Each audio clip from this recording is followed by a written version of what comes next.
I beat two guys, and then I lost my third. I made it through, but I had a concussion. To this day, I thought my jaw was broke. I think it was, but they didn't diagnose it at that. You didn't get an X-ray? I believe I did. Oh, but they didn't see it? But to this day, That's I wow. know it was That's out wow. of whack. Yeah. I know. I gross out my kids with that. One more time, only because he gets it. Yeah. So yeah, it's crazy. My thing was like, Oh, what's your story? Don't you dare be sour. Clap for Stephanie and feel the power. Welcome to What's Your Story with Steph McMahon, a WWE and Fanatics original production. Well, welcome. thank you. Thank you so much for being on the show. I'm so happy to be here. Yeah, so Matt, Sarah, you were the first black belt for Brazilian Jiu-Jitsu as awarded by Henzo. Enzo Gracie. Right, in Yes. America? Yes. That's pretty amazing. Oh, yes. I mean, that's one of my greatest achievements. I'm so proud of that. You should be, but tell us about that and how you actually found jiu-jitsu, because when we were growing up, like we're around the same age, MMA wasn't really as prevalent as it is today. Wasn't around. Right. No, it wasn't So there. can you shed some light? Yeah, my father was always obsessed with martial arts. Really? You know?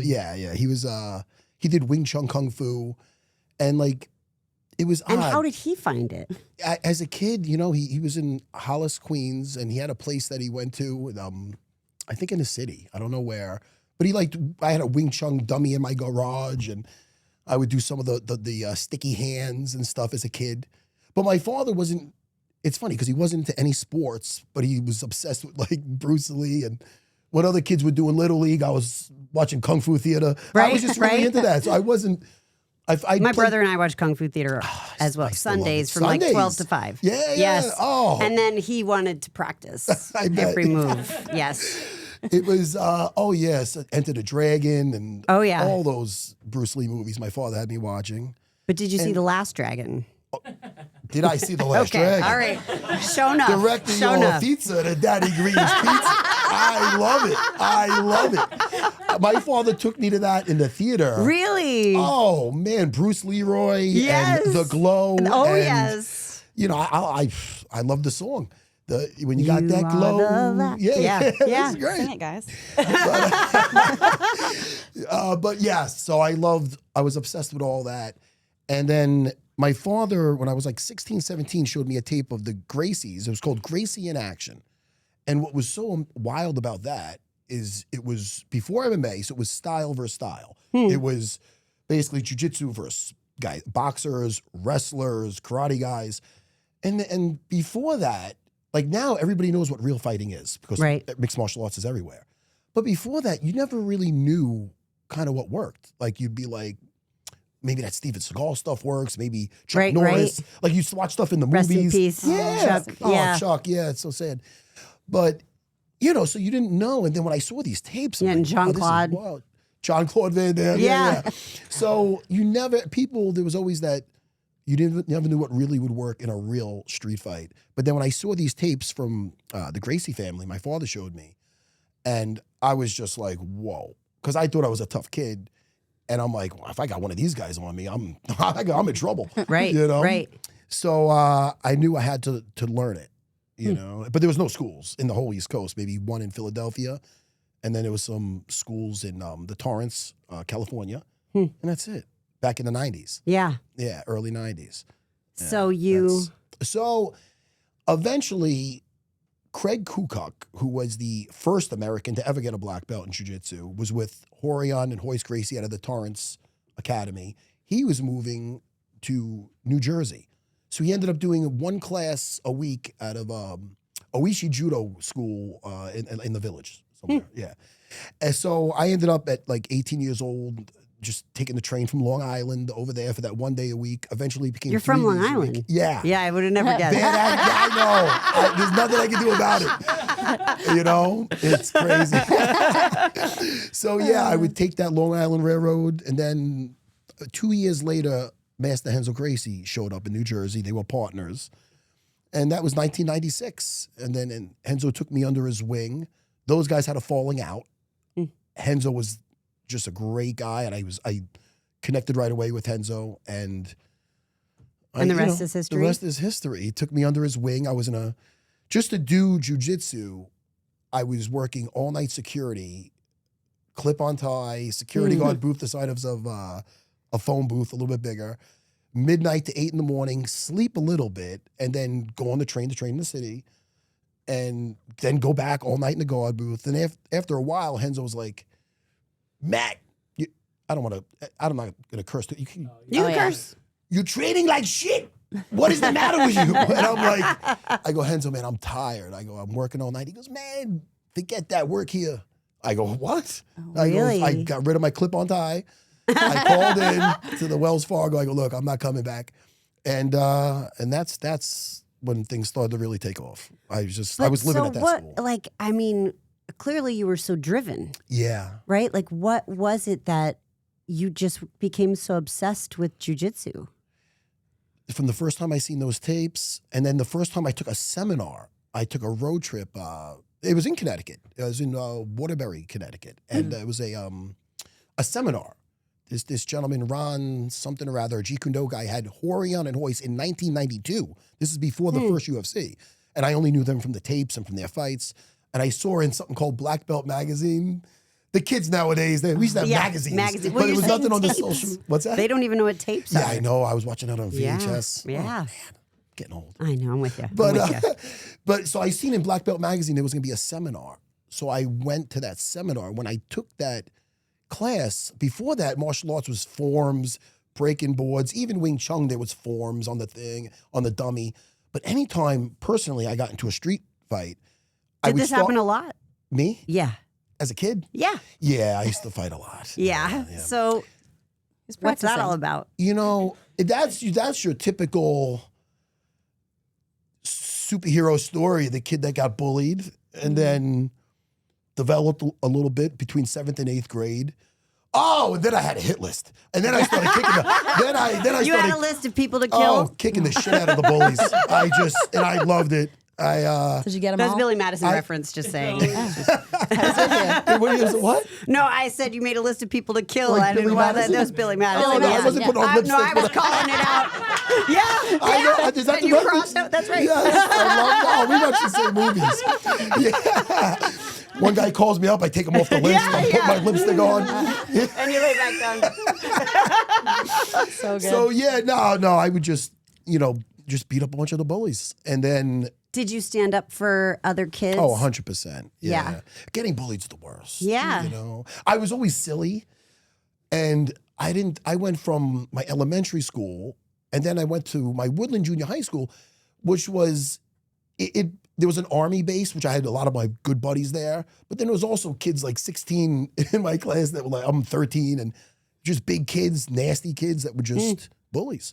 So it was like almost like a shock. I'm like, well, and I was like silly, so I get messed with a lot. And I hated the feeling. I was just like, Yeah. at the time, it's like, yo, could somebody do something for me type of thing. I'm thinking to myself. But in hindsight, it's great. Yeah. That's why I know today, and I hate bullies, and, it's not a good thing to get bullied. But it did. Make you tougher. It Turn did you do up a something little to bit, me. yeah. Yeah. So, yeah, I can't stand bullies. But so you were driven kind of by what you went through. You never wanted to be bullied again, I guess. Oh yeah. I don't like disrespect at all. I'm a very respectful person, But And that's part of a jiu-jitsu value. oh yeah. Oh no, jiu-jitsu definitely calmed me down and humbled me in a sense where I know 100% what I could do. And it's like, even if the guy doesn't know, they could just feel it in you. They could just sense it that, all right, this guy could take care of himself. Yeah. But when I tried it that first day in Connecticut, I'm like, oh wait, so there's no forms, there's no bullshit. It's just trying to get in a dominant position, protect yourself, like stay calm when you're in a bad position, escapes and live rolling. It was like just so it's like nothing I ever seen. Yeah. In the martial arts. Mm-hmm. And then a year later, at that seminar, they were talking about the Ultimate Fighter, the UFC, and I thought it was like, I'm like, what is this, blood sport? This ain't gonna happen. Like, Right, here in the right. States? Yeah. I mean, maybe in Brazil. Because there were some restrictions, right? Well, in the beginning, it was Yeah. crazy. I mean, the only restrictions were eye gouging and like biting. Oh. I mean, you could kick them on the floor. you could choke them? Choke them is you can still choke them. No, but I mean, like, you could pretty much, yeah. I feel like you had Yes. someone in mind Yes, you the can way own you did somebody. that. Shit. No, very violent. There was headbutts allowed. yeah, everything was Yeah, allowed. it was Elbows, brutal. knees. Yes. Yeah. Elbow knees still allowed, but back then, but on the floor, it was 3 times in one night. It was crazy. Yeah. 3 fights in one night, a tournament setting.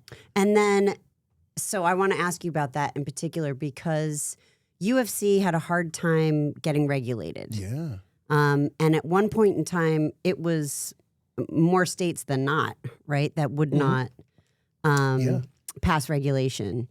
And you fought underground. Is that right? Yeah, my buddy Lou Neglia, and he's a kickboxing mixed martial arts promoter. He would do kickboxing cards. So for me to get experience here on the East Coast, he'd say a no holds barred it used to be called no holds barred. It wasn't even MMA. And then it became MMA. That was also a eventually. WWE movie, by the way. No, it was. No Was that Holds Barred. Hulk Hogan? Yeah. Is Academy Award winning. I was bringing up to my producer how I might be the only person in the world that likes Hell Comes to Frogstown. You ever seen No, that? I haven't seen that one. That's Rowdy Piper. Oh, really? Yeah, I haven't well, seen it. Listen, I'm not Oh. saying it's a good movie. it's a B movie. You're the only one that's seen it, though. Have you No, seen it? I definitely I have. don't think anybody will see it, but it's one of those Maybe. things. Maybe they will now. Yeah. Maybe they will now. But I enjoyed it. It's a while. What's the alien movie he did? Oh, They Live. Oh, this No, is They Hell Live. Comes- Yeah. I mean, This was such a B movie to the max. I But mean, but Now I I love B wanna see movies. it. I'm Oh, shocked I never saw this. I didn't even know it. it reminded me of when I was a kid. You know how like you're like going through the channels as a kid, like late at night. It was like something called USA Up All Night. Yeah, And yeah. there's like these weird movies on, Yep. like Night of the Creeps or something. I go through the Prime Video sometimes. and Rhonda then I'm like, Shear, I think, was hosted by Rhonda Shear. Yeah, I don't know yeah, why that I think Elvira just did another popped in one my or head. something. Because we had her on WWE, the host of Oh. USA Up All Night. I think I'm remembering that correctly. You guys have to fact check me. But you'd watch these Go weird way back. movies, and then I found that movie on Prime Yeah. Video. I go, what is this? And I got ADD, and I watched that whole thing through, and I'm like, this is so bad, it's good. I have to watch it now. Yeah. Yeah. I What's your also favorite love part? What's your favorite part? Of what? The Of the Hell Comes to Frogstown. Frogstown? Yeah. Frogstown. The premise is just so crazy. What's the premise? The premise is it's like one of those, it's like Escape from New York and meets like Mad Max. It's like post-apocalyptic type thing. But in the future, all the men are sterile, right? Oh. The only one who's That's not- working is Roddy Piper. So his mission. Oh so my it opens up and God. he's in a room and he's Watching this tonight. he gets in trouble because he's with in a military base and he got in trouble because he was with the general's daughter or something. And then they're like, look, you're the only sterile guy, non-sterile male. So we're gonna have It's to your send job you to- into Frogstown where this guy has like a harem. And you got to impregnate everybody. Dude, it's crazy. This It's is so the premise. crazy. Are you This is sure the you premise. said B movie and not a different type of movie? I'll tell you, the scenes in there are not going to be flying today. But basically, they put a like a jock strap with explosives on them. No. And he's like, well, how am I going to be able to do my deed? How am I going to be able to do my mission if there's a flap? I go, this is crazy. This is So Oh that's my the God. premise. Okay. And I was all in. I watched that thing through. Did you have your makeshift jockstrap made? I was just, Listen, you this sold was us. just so crazy. Roddy Piper's name was Sam Hell in the movie. That's why that's Hell. Sam Hell Hell went to comes- Frogstown Hell- looking for trouble. What is it? Hell what? Sam Hell's his name. Hell comes to frogs. Frogstown. Yeah. I thought it involved frogs. And Well, clearly. and Clearly then doesn't. when they say they're going to the Frogstown, I'm like, oh, and they said there's like some mutants there. It's literally like frog people. So yeah, there's frogs. Oh, in it. okay. Okay. So there's only so at- many biological women. Yeah, well, there's got the girl from Conan in it. Oh, She's okay. great.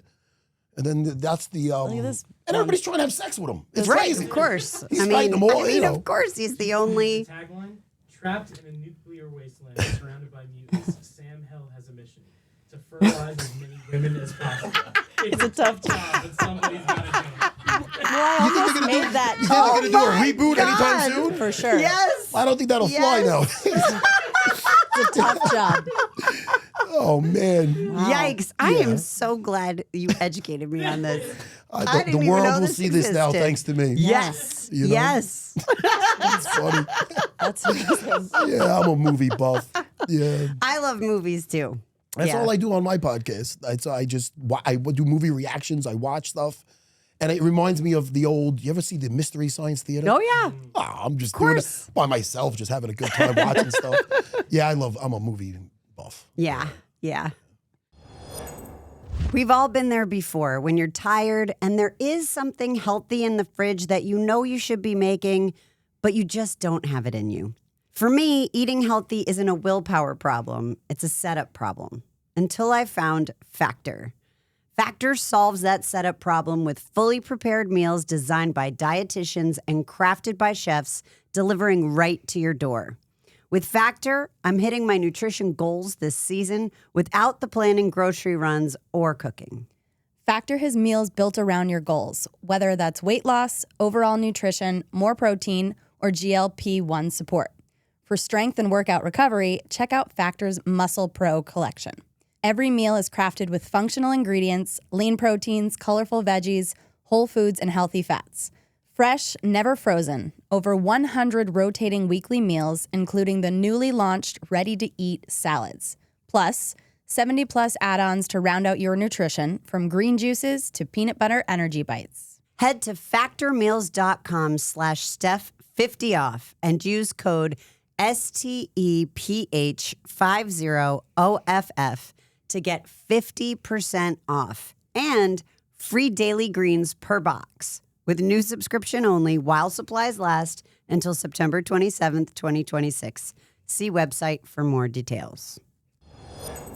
So going back to sort of your inspiration for everything, right? Yeah. And bullying. Like, do you remember a time, the first time that you kicked someone's butt, like for like surprise them, or you weren't getting bullied anymore? Like, was there a moment? Oh, I remember the first guy in the 8th grade that I beat up a little. So what Yeah. happened? Well, it was just a little thing in the lunchroom, and it was a kid thing where you just kicked the So chair junior into high. our table. What's this? Junior high. Junior high. Yeah. Or like kids today call middle school. Oh, that's right. Oh, my kids torture me. Okay. Yeah, you sound so old. I know it it. said junior high on the was building, junior kids. high, yes. Stop breaking my chops. Well, and my school went, 9th grade was a part of junior high. Me too, 7th, 8th, and 9th. Yeah. So Yeah. it was not yet a part of the high school. That's right. experience. Yeah, you see I that, was the kids? last year that you couldn't use calculators at the SAT. Oh, wow. That sucks. Yeah. Well, kids nowadays, they got the she's phones. young. I went to junior high. Yeah. But 8th grade, Middle what was his school, I name? guess. His name was Frank. I, knew I won't you'd say know his it. last name. He's a Yeah, nice I knew guy. you'd know his name. Yeah, he's a good dude. I'm friends with Oh, him. you're now. friends with him now? Well, I don't see him often, but if I see him, he's a nice guy. yeah. Oh, I I'm bet he sure is. after But you it's kicked one his of ass those, in 8th grade. he went over. So he kicked your chair? Yeah, and it was one of those things, a little back and forth. He came over, tried to get me in a headlock, and I took his head and I put it into the table, and I busted his nose, and they broke it up. soon Was it after blood that. everywhere? There was blood around. But yeah. it didn't explode? Like his nose didn't explode when you... No, but I remember I seen him in the the nurse's room. It can after that. happen. I seen him in the nurse's room after that, and he was upset. He was like, "Oh, Yeah. I want to fight." You know, it's a typical like a bully at the time. Right, because when you stand Yeah. up to a bully, they usually back down. and it was crazy. But is this the first time that you stood up for yourself? Or did you I'm gonna say, always yeah. try to fight back and it just didn't work out? No, it's not like I was getting beat up.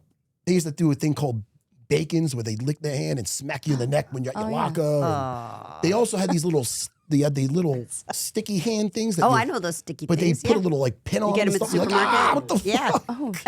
Like, what am I doing? What's going on here? I'm not in Parkway School anymore. I was like I'm like, what is happening?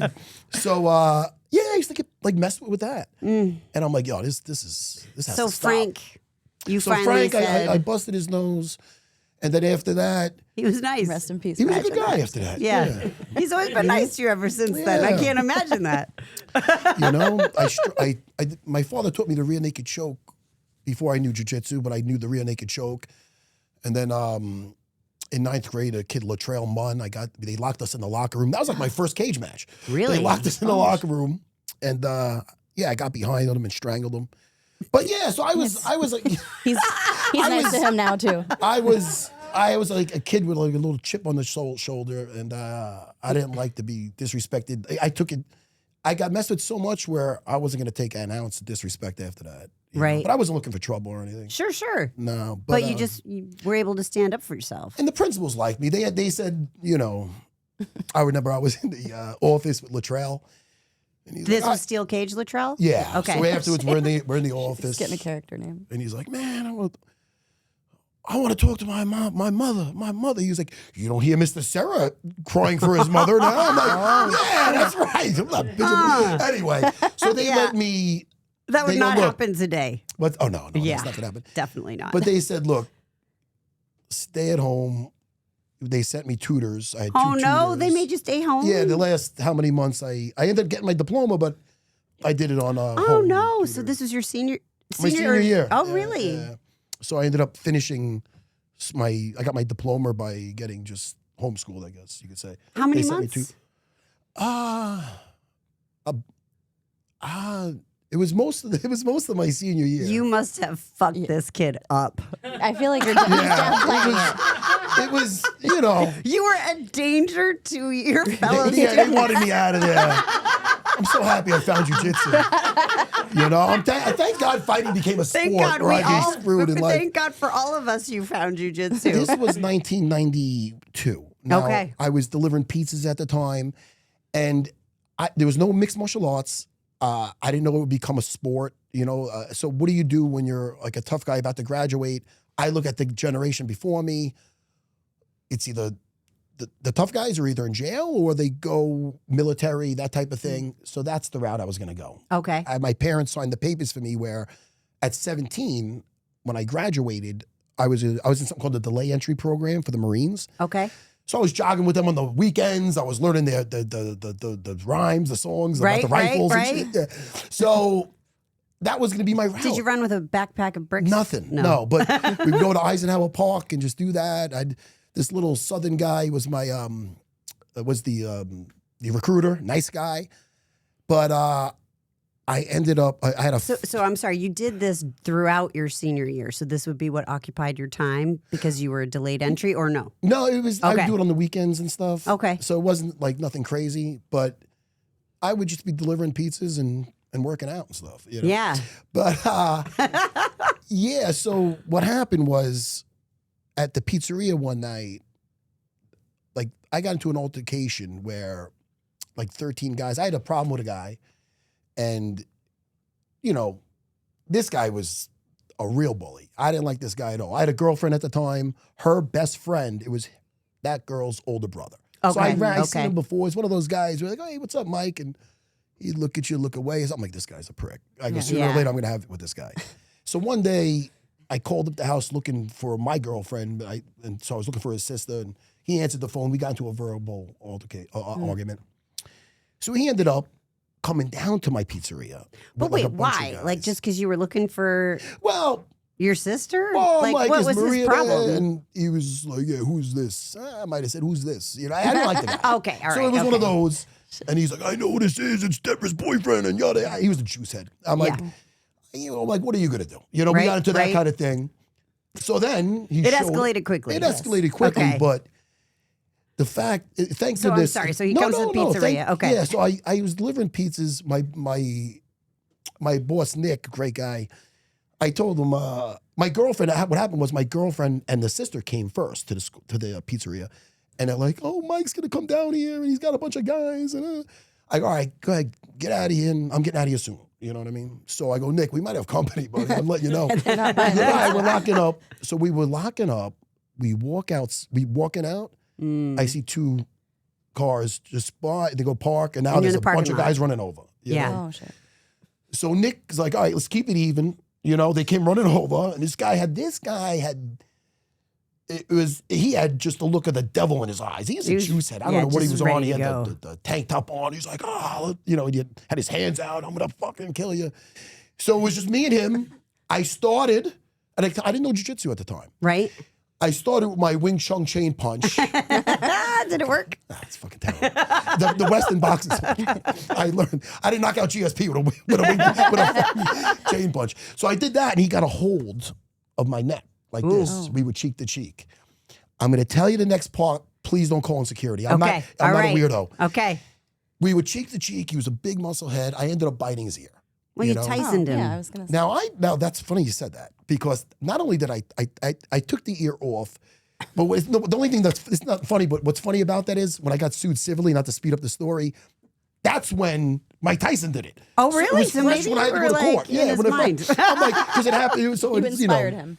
So so Tyson did a Sarah. No, but right. no. That's right. You did it first. So that fight, because the police ended up going to the hospital. They took him. His brother was there. His brother picked up his ear. Let me ask you a question, because I've seen ears come off. Was it partial, or was it the whole ear? Like you could see the hole into the skull? Don't look at me like Hannibal Lecter, please. No, but it was up top, and it just So it was just a piece of it. no. The whole thing came off. Oh, you ripped the whole thing The off. whole thing's off. He has Okay. to this day, he has Was a it fake ear. hanging at all? No, it came off. The whole ear. Yeah. Like, I have a 19 and a had it, half you inch could neck. have So it picture a in- little Rottweiler like, boom. I'm only kidding. So this espresso's kicking in. I'm sorry. No, but this is great. I This just is your logo, I just like by that the you're way. asking for like more details. Too. Well, yeah, because I'm Whoops. picturing Yeah, it. she's- Yeah. She's in. so so I the ear ended up coming off, and they hit me. So You I didn't went. chew One on of it? somebody pushed me off them, and then I went rolling. My pizzeria boss was like, "It's an even fight." They hit him. He's got a broken nose, and he was a little overweight at the time. Yeah, like, and was he an older guy or? I was 17. He was 36. So he wasn't that old. No, but he, he's one of those smoking cigarettes. He's something out of Do the Right Thing or something. He's like Sal's Pizzeria. So poor Nick was on the floor. So then the police came. My father's was on the job. He's a former NYPD police officer. So he always told me, look, if you get into something in the street, you press the charges first. You can always drop them, but that type of thing. Okay, so I'm like, everyone, look, these this guys is came to good, attack good me. advice. I go, yeah, they did. I go, these guys came to attack me. I defended myself. So they took me first to the hospital, and that's when they're like, all right, they put the cuffs on me. They go, look, you don't have a mark on you. This guy's got I broke his nose too. I go, this guy's got I bit it and I flipped him and I hit his nose. So they go, well, this guy's got a broken nose and no ear. You got to. He lost the fight. So I went to jail. So I went that night at man. 17. I had to spend And the this night is where in in jail. your senior year, because 17 is your Yeah, senior year. yeah. So this is while you're not in school for fucking up, what's his name? Steel Latrell. Cage Latrell. Yeah, Latrell. Yeah.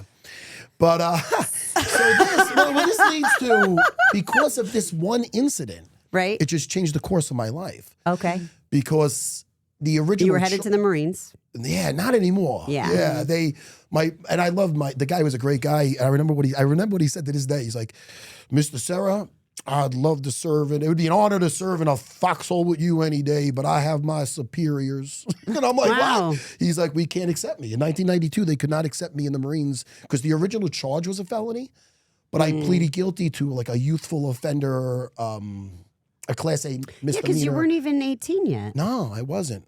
It didn't stop him from suing me for millions and whatever else. So I had to plead guilty to a lesser charge, but they didn't take me. Yeah. And then in the future, any like civil service test like I would take or something, I had my buddy at the sheriff. It was supposed to be a youthful offender. It doesn't supposed to show Right. up. Yeah. So my buddy that works for the sheriff department, Larry, I go, could you throw my name in the computer, see if anything comes up? He's like, yeah, I'll let you know. Next day he sees me, he goes, you sick fuck. I go, what? I go, it's supposed to be a youthful offender. I go, what are you? I go, it's supposed to be a sealed file. That's what it was, a sealed file. It's not so sealed. No. So I didn't really know what I was going to do. I was devastated because I'm like, What did it say? I mean, just everything? he knew about the ear. Okay. So I That's didn't all you really, need. So it was just, okay. Didn't know too much after that. So he's like, yeah, good luck getting What happened to Latrell? I don't know what ever happened to Latrell. Yeah. He was one of the kids in the army base. So I don't know where he went, but Did he lose any I appendages? fought him twice. I fought him once in junior high when he first showed up at the school. And then I fought him again when we were seniors. That's when I strangled him. Yeah. Just the strangle, not no biting. No biting. I don't. It was a one time. I'm not a sick bastard. What's so crazy about it is this guy, he tried to sue me civilly after that. And when the civil trial came around, that's when I was 17 when it happened, 1992. I was 23 when we went to civil trial. So I guess you do the math with the years, but that's exactly when Tyson bit Holyfield. So I'm like, this is horrible timing. This is bad. Actually, it's kind of trendy. What's really funny is, not funny at all, but I had to go on stand. He had to go on stand, and he has a Couldn't fake hear ear. as well. Right. Yeah. He's crying on stand. He had his Yeah, mother on. yeah. But he's making it like I beat him up, and then I picked up his head and bit him. Right, sure. I'm not Yeah, he had you a maniac. in a headlock. Yeah, Right? so- it was the only thing you could do. Hey, he sued me for millions, and he got zero. Good. So that shows that the jury. Yeah, and because he everybody- asked for it anyway. But it was wild because my lawyer at the time was like, "Look, I mean- come back as I mean, I'm not wishing he came violence looking on for anybody, trouble. but he came did. looking He for came trouble, to you, yeah. and You should have listened. I didn't know any jujitsu, but I mean, look, and that's why I even tell my guys, like, look, you want to. so how would you have handled that situation if you knew jujitsu? Well, Like- if I knew jujitsu, I could have.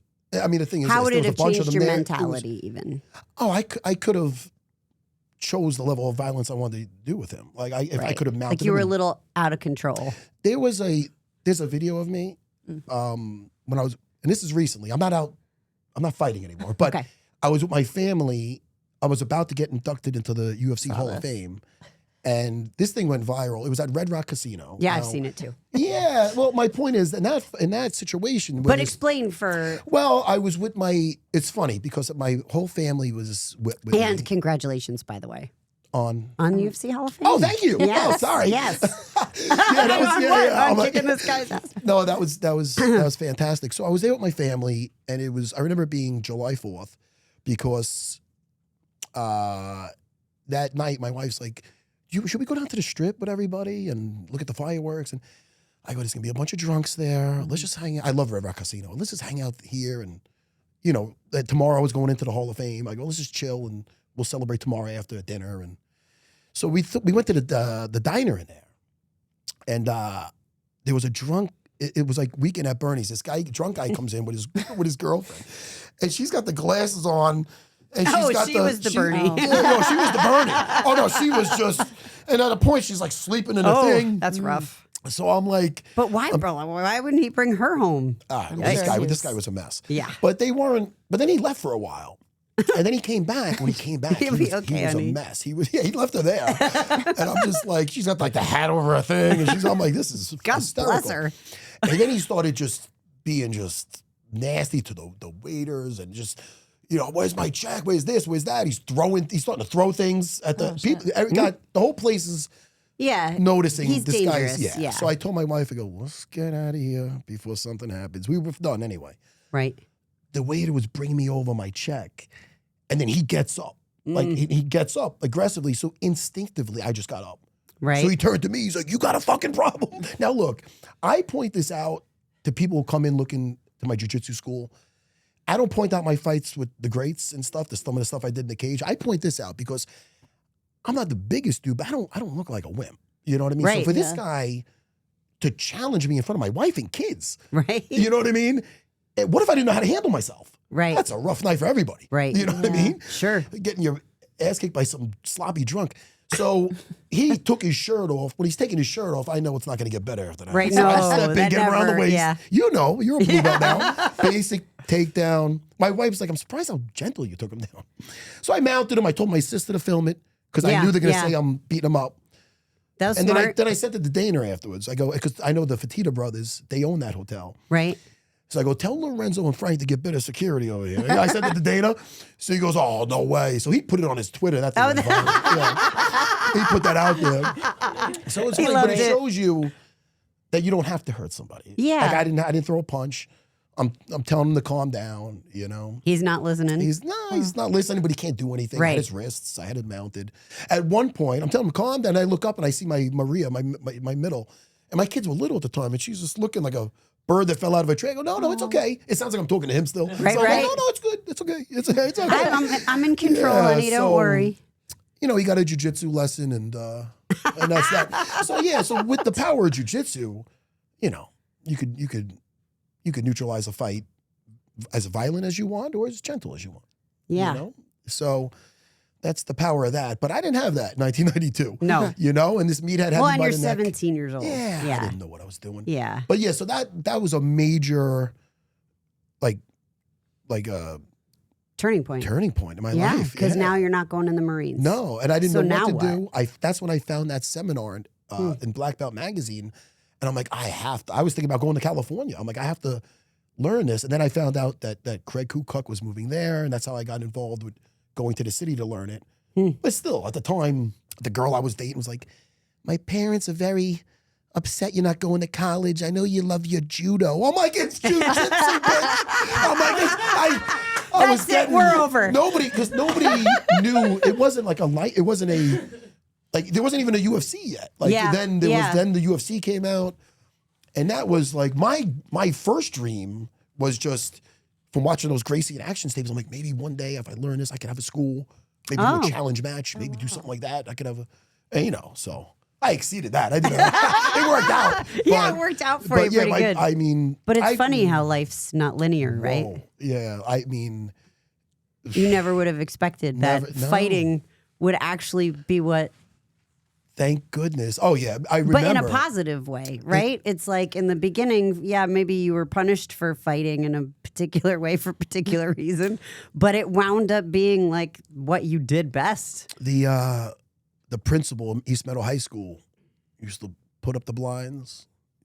See you across the street right there, Mr. Serra? It was the Nassau County Jail. He's like, it's exactly where your fists are going to land you.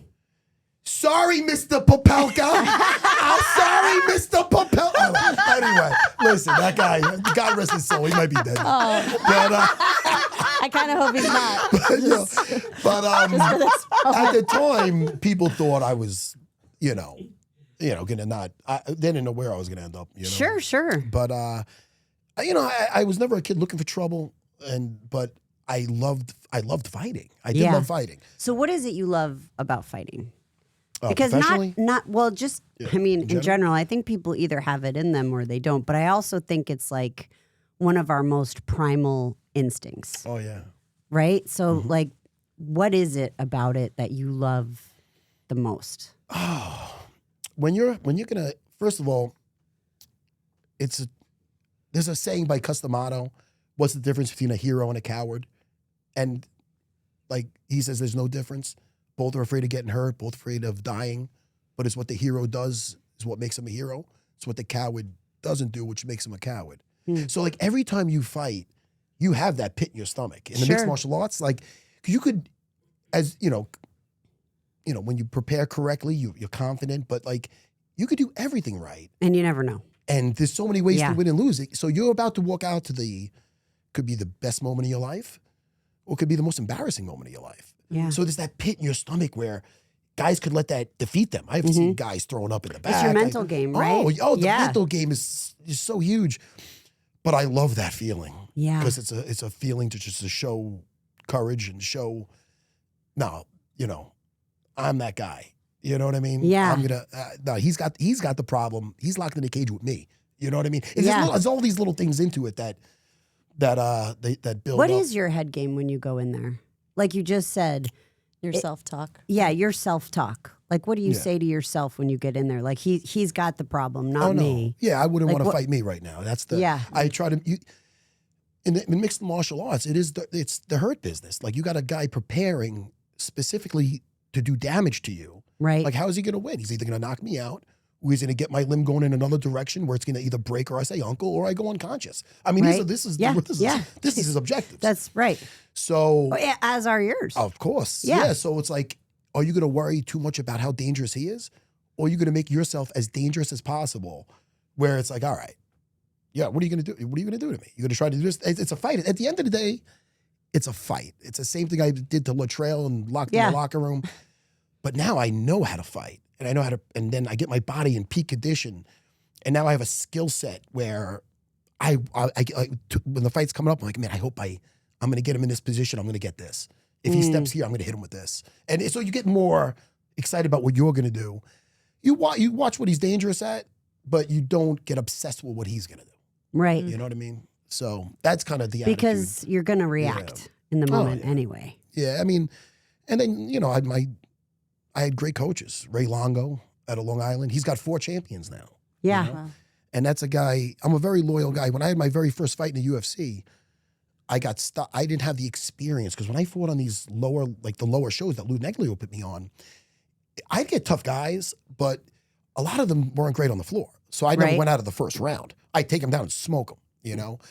And, you know, there was like a really good like judo sambo guy I had, and I ended up still strangling him. But the quality wasn't, these guys in the UFC had way more experience. When I fought Shoei Carter, I don't know if he had close to 100 fights. He was fighting in Japan. He was fighting in the Midwest.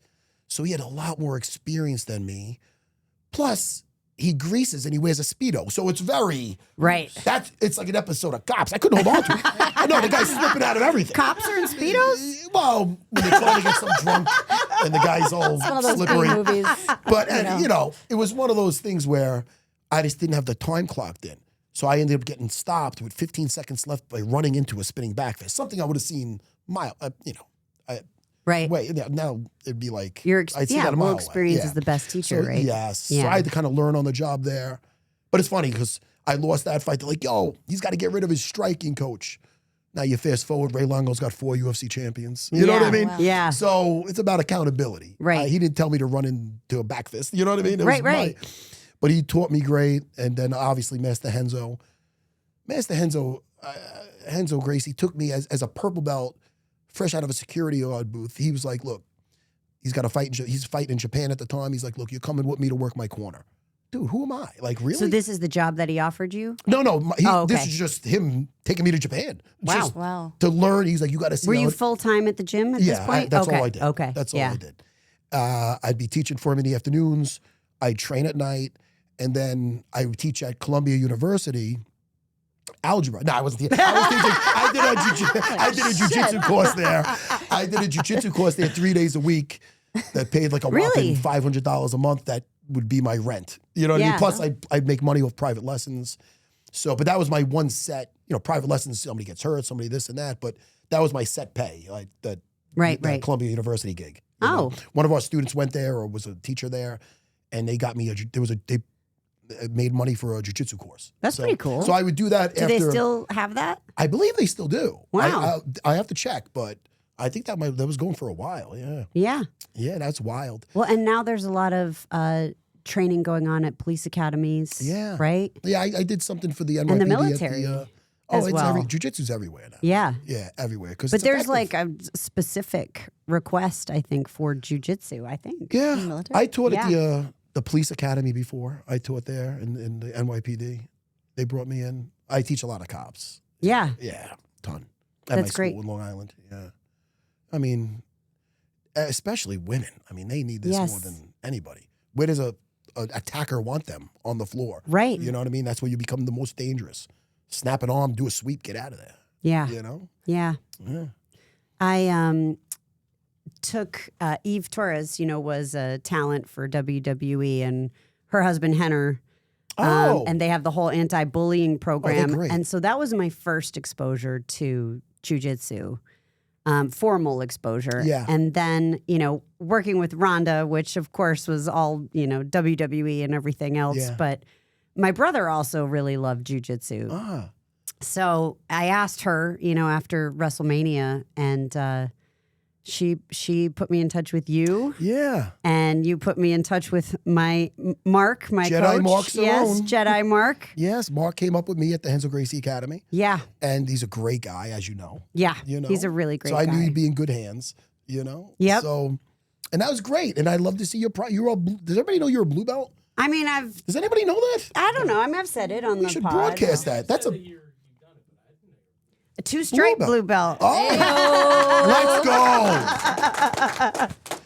Now, let me ask you a question. Yeah, Do please. I you roll with her. feel that you have to be in peak shape to start Oh, jujitsu? I know No, where I this think is you going. can be in any shape. Are we looking at anyone I'm in looking at my particular? producer, Christian Holoff. Who I'm used almost- to be a writer for WWE. Yeah. I feel like I heard this maybe last week on the podcast. On who's mine? I break his chops all the time. Yes, yes. You know, because how I knew. because you don't have to be in shape. You don't. Guys could be. It helps a lot. It helps, but what happens is it's like anything else. It's like the unknown is going to be a little scary, Daunting, right. But you just like if somebody guys come in from CrossFit shape, they're like, oh man, this is hard. I'm like, well, you're holding your breath Right. the whole time. Yeah, Like, because your so- mental games are not there. Like, they get Also, intense, you're they're holding freaked their out. breath, they're using Yeah. strength. But it's based on leverage, technique, timing. So when you learn the techniques, and I don't let anybody do any kind of live training, any live rolling for at least a couple of weeks, Right, Till they right. get some stuff in their arsenal, basics, to, yeah. get to complete their task. You know what I mean? But Get and their that's objective. part of the problem solving aspect of Yes. it, right? Is like when because life is going to throw what it's going to throw at you. You're going to have the unexpected drunk guy in your face. You're going to have, unfortunately, a lot of women are attacked. And how do you not panic, and be calm enough to be able to do something? And you're so used to doing it day in and day out. It's not unfamiliar. Right. Somebody's on top of you. So How it many comes arms? more- Every time, because they think, some people, they call it the gentle arm, but like, because you roll until you make the other person tap. Mm-hmm. When you get a dominant position, that's what you're looking for. But the ultimate goal is to make them tap. When you think about what is a tap, well, nobody gets hurt, but Right. if they don't tap, what is that? Well, that's a broken arm. Yeah. That's somebody literally going to sleep. Yeah. So you become very deadly without hurting your partner, hurt Yeah, yourself. yeah. So, No, I love it. oh, it's great. I love everything about it. And it's it is hard. It's very challenging. And that's what I love about it. At 51, I'm done fighting. I'm not going near a Versa climber again. I'm allergic to cardio. The only thing I do forget about both. it. I do I both. hate that Versa climber. Yeah, I do Longo the stairs. kill- Yeah. Yeah. It used no to more be called the Gauntlet, but I guess now that's just the Stairmaster. But the Stairmaster. Stairmaster Oh, used to it's be Stairmaster. stairs. No, like and the now rolling it's stairs. Sometimes I'll stairs. jump on an elliptical like an old hen with the Yeah, but although I'm not, do your feet go to sleep on the elliptical? No. My feet went to I sleep. told you the that other mine do day. too. Yeah, and yours So- do too. Really? Yeah, and Paul said his did the other day on right. something like that. So yeah. I just like it because there's no impact on the knees. But I stay in shape by just doing jujitsu. Yeah, to well, this yeah. day. Yeah, it's just because it's fun. man, How it's long fun. do you how many days a week do you do it? Well, you know what it is? I'm on the mat a ton. Yeah. And I jump So you in. just I do it all the roll- I time. roll out with my wife and my daughters too. Oh, But yeah. I'll Oh, jump in every Wednesday night, 7:30. It's the over 40 class. I call them my graybeards. Nice. Something out of Game of Thrones. They fight hard like That's right. Northerners. I'm Yeah. rewatching Game of Thrones right now in Graybeard. That's exactly Oh, right. What are you up to on that? Oh, well, are I you mean, I've catching seen up, it or- once through, Okay. yeah. Did So you now I'm watching it watch again. A Night of the Seven Kingdoms? No, I haven't Oh yet. my goodness. Is it good? This is great. All right. It takes place 90 years before the events of the Game of Thrones. Really? And it is, so there's no dragons or anything. It's about a hedge knight, basically a knight that doesn't belong to a house. And it's about his story, and it's like heartwarming. It's Oh, great. oh, I can't The wait. characters are great. Way better Oh. than House of the Dragon. no. Frogstown. Oh, yeah, come on, listen. Frogs, people going to watch that, and I'm going to get hate mail. No, listen, I'm not saying it's a good movie. I'm saying I had fun with it. He was fully loaded. Oh, no, just to see. it's a tough job. Oh, but you know what? I somebody's take it gotta back. That do is a it. great movie. I like that movie. Is so bizarre. But yeah, A Night of the Seven Kingdoms. Okay. is just such a. It's getting a lot of praise. But yeah, Sir Duncan the Tall, The Night of the Seven Kingdoms. Trust me, you'll watch. Okay, that, no, I you'll- will. I'll hear from you. You're gonna Yeah, be like, this I is will. good. I'll Yeah. text you for sure. So good. Big news, WWE and sports fans. The world's #1 sports fan festival, Fanatics Fest, is making its return to New York City. Fanatics is bringing you closer to the leagues, teams, superstars, and athletes you love across 4 action-packed days in July. Meet your favorite WWE superstars, get your hands on exclusive merch, and interact with the biggest names in sports. Then fans of the show can get a 10% discount by using Steph10 at checkout. That's STEPH, the number 1, the number 0 at checkout. So we've talked a little bit about jujitsu, but Mark actually told me I should ask you about how hard it was when UFC wasn't getting sanctioned, and he said that you would have a lot of perspective on that and just how challenging it was. And then I guess it's a case of can I have a career here? Well, I always fought in Vegas mostly. I fought in Atlantic City. I fought all over, but I never fought in New York. Besides my pre-UFC my fights before or they got to did UFC. we get into the underground clubs enough? Well, that was 'Cause we he started would to put go me, He there. put me on as a like a freestyle grappling exhibition or something like that. It was, and it was, but it was a fight, Right, You know what I right, mean? yeah. But that's how he got past the commissions and whatnot. Oh, okay. Yeah, There's always a way. just sneak me on there. So they're like, "Oh, it's an exhibition." Meanwhile, the guy's trying to slam me. I've got him in the armbar. Yeah. So, yeah, I would try to get some experience that way. Yeah. Yeah. So I had like 7 or 8 fights like that. And so, like, how do you train multiple disciplines, right? So here you are now going into UFC. Yeah. Like, obviously you've been in a lot of fights, you know how to throw a punch, but like, how do you train now? Because it's not just jujitsu, Yeah. and there's a lot of standing game, right? Yeah. No, 100%. Yeah. I mean, I got the title at my fist. Yeah. But like in the beginning, it's very strange because it went through a staged mixed martial arts where in the very beginning, jiu-jitsu was just running the show. Right, Nobody knew anything. right. So And the Gracies would all come to the ring, right, with their yeah, they had that hands on the Gracie train and shoulders. stuff Yeah, like yeah. that. So I just remember seeing that. as a street fighting like kid, I had to unlearn being that whole. They had a philosophy, the Gracies, where they were like never. This was early on. Never exchange. Just close that distance, get the fight to the floor, and that's where you take care of it. Mm-hmm. So I had to unlearn looking to sit there and trade with a guy or anything. I had to learn closing that distance, and that's how I'd fight. Yeah. I mean, I'd do a jab or a kick here, and then I'd get him down. So that's how I'd fight the majority of my UFC career. And then the whole time I was working with Ray Longo on my boxing, Right. a lot of my boxing. I knew I had power in my hands where when I was 18 years old, before the UFC, I fought at I don't know if it's still around now. There's a club called the Palladium in Manhattan. Yeah. And is it still there? I don't know, but I I don't remember know. the Palladium. But this was when I was 18 years old. Yeah. And I fought in something called a Tough Man contest. You ever see those? Mm-mm. Oh my goodness. You fight 3 times in one day. It's really just, this was the worst concussion I ever got. Oh. I never even sparred a day in my life. But my buddy Jim McCluskey, he was a boxer and he goes, look, just stand, instead of this way, just stand sideways so you're less of a target. Like, all right. Oh, I can do that. So I went in there and ended up knocking out, I remember they announced, Mr. T was the referee, by the way. Really? Yes, Wow. Mr. T was the referee. Wow. Yeah. And they even showed a clip of it I was on, just writing about Mr. T Isn't that funny? yesterday because I was working on my Hall of Fame speech. Oh, really? Yeah, and Mr. T I met when I was a kid because he wrestled, in WrestleMania. That's why. And my mom had to make dinner. I don't think I'm going to have it in the speech, so I'll tell the story now. Yeah. And she didn't like liver, and that's what Mr. T wanted to have for dinner. So it was like this He whole wanted thing. liver? He loved liver, apparently. And when he came over, he brought me, and again, I'm like 7 or 8 years old, and he brings me all this merch, all this I love Mr. T merch, like the pins were big back then, and it was the big red heart, and I love Mr. T, like I love New York, and it was t-shirts and all that stuff.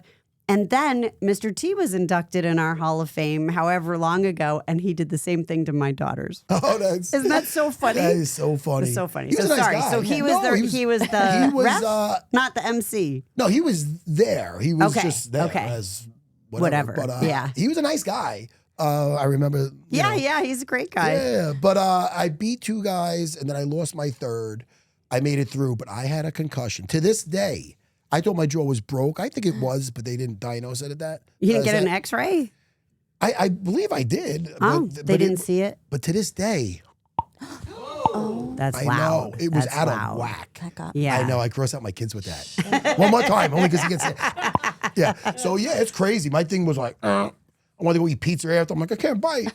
But anyway, so I knew I had some power because I knocked out a couple guys in that, and I never even sparred before. Right. So Longo had, then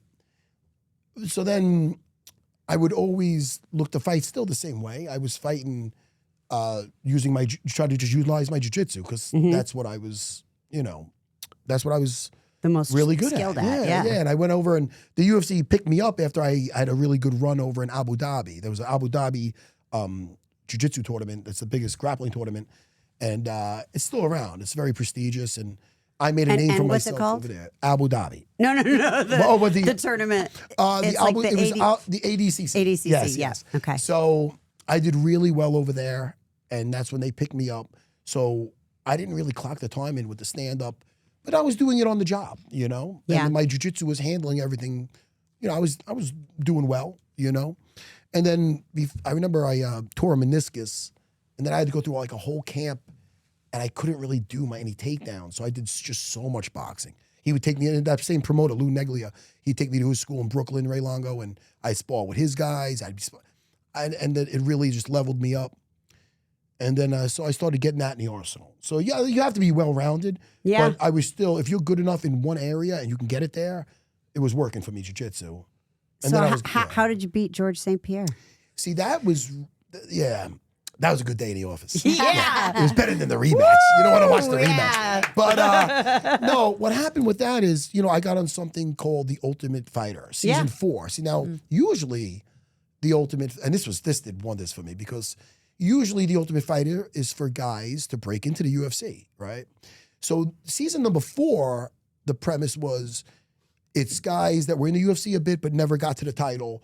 It's like the comeback, it's their second shot at glory, that type of thing. Yeah. You know? So they asked me to be a part of it, you know? So I jumped on it. What I loved about it was I was fighting on cards where guys that were in the first season, they were starting to fight on the same cards as me. And these guys are getting all the attention because people got to know them. Right. Because they got the camera in their face, The they getting exposure. interviewed. Yeah. So all of a sudden, these guys everybody's running up to them. And you know, you get kind of bitter when you're in the sport a little bit. Right. You're like, yo, I've been fighting murderers for how long now? And these guys getting all the attention. They're fresh off a show. So they asked me if I'd do it. I'm like, hell yeah, I'll do it. So the winner, the premise was, it's a tournament. It's an 8-man tournament. You win, you advance. If you lose, you're out. But if you win the whole tournament, you win 3 fights, you get a shot at the title. That was the whole premise of the show. So I went in the house and I looked at it like, I knew I was teaching jiu-jitsu. I had my schools, but I'm like, you know what? I put no And pressure on me. how old are you? I was 31. Okay. Yeah. So I was engaged. I just got engaged at the time. And this was huge because, at the time my wife was going to be a school teacher, right? And then one day, do you ever have to go to pre-Cana?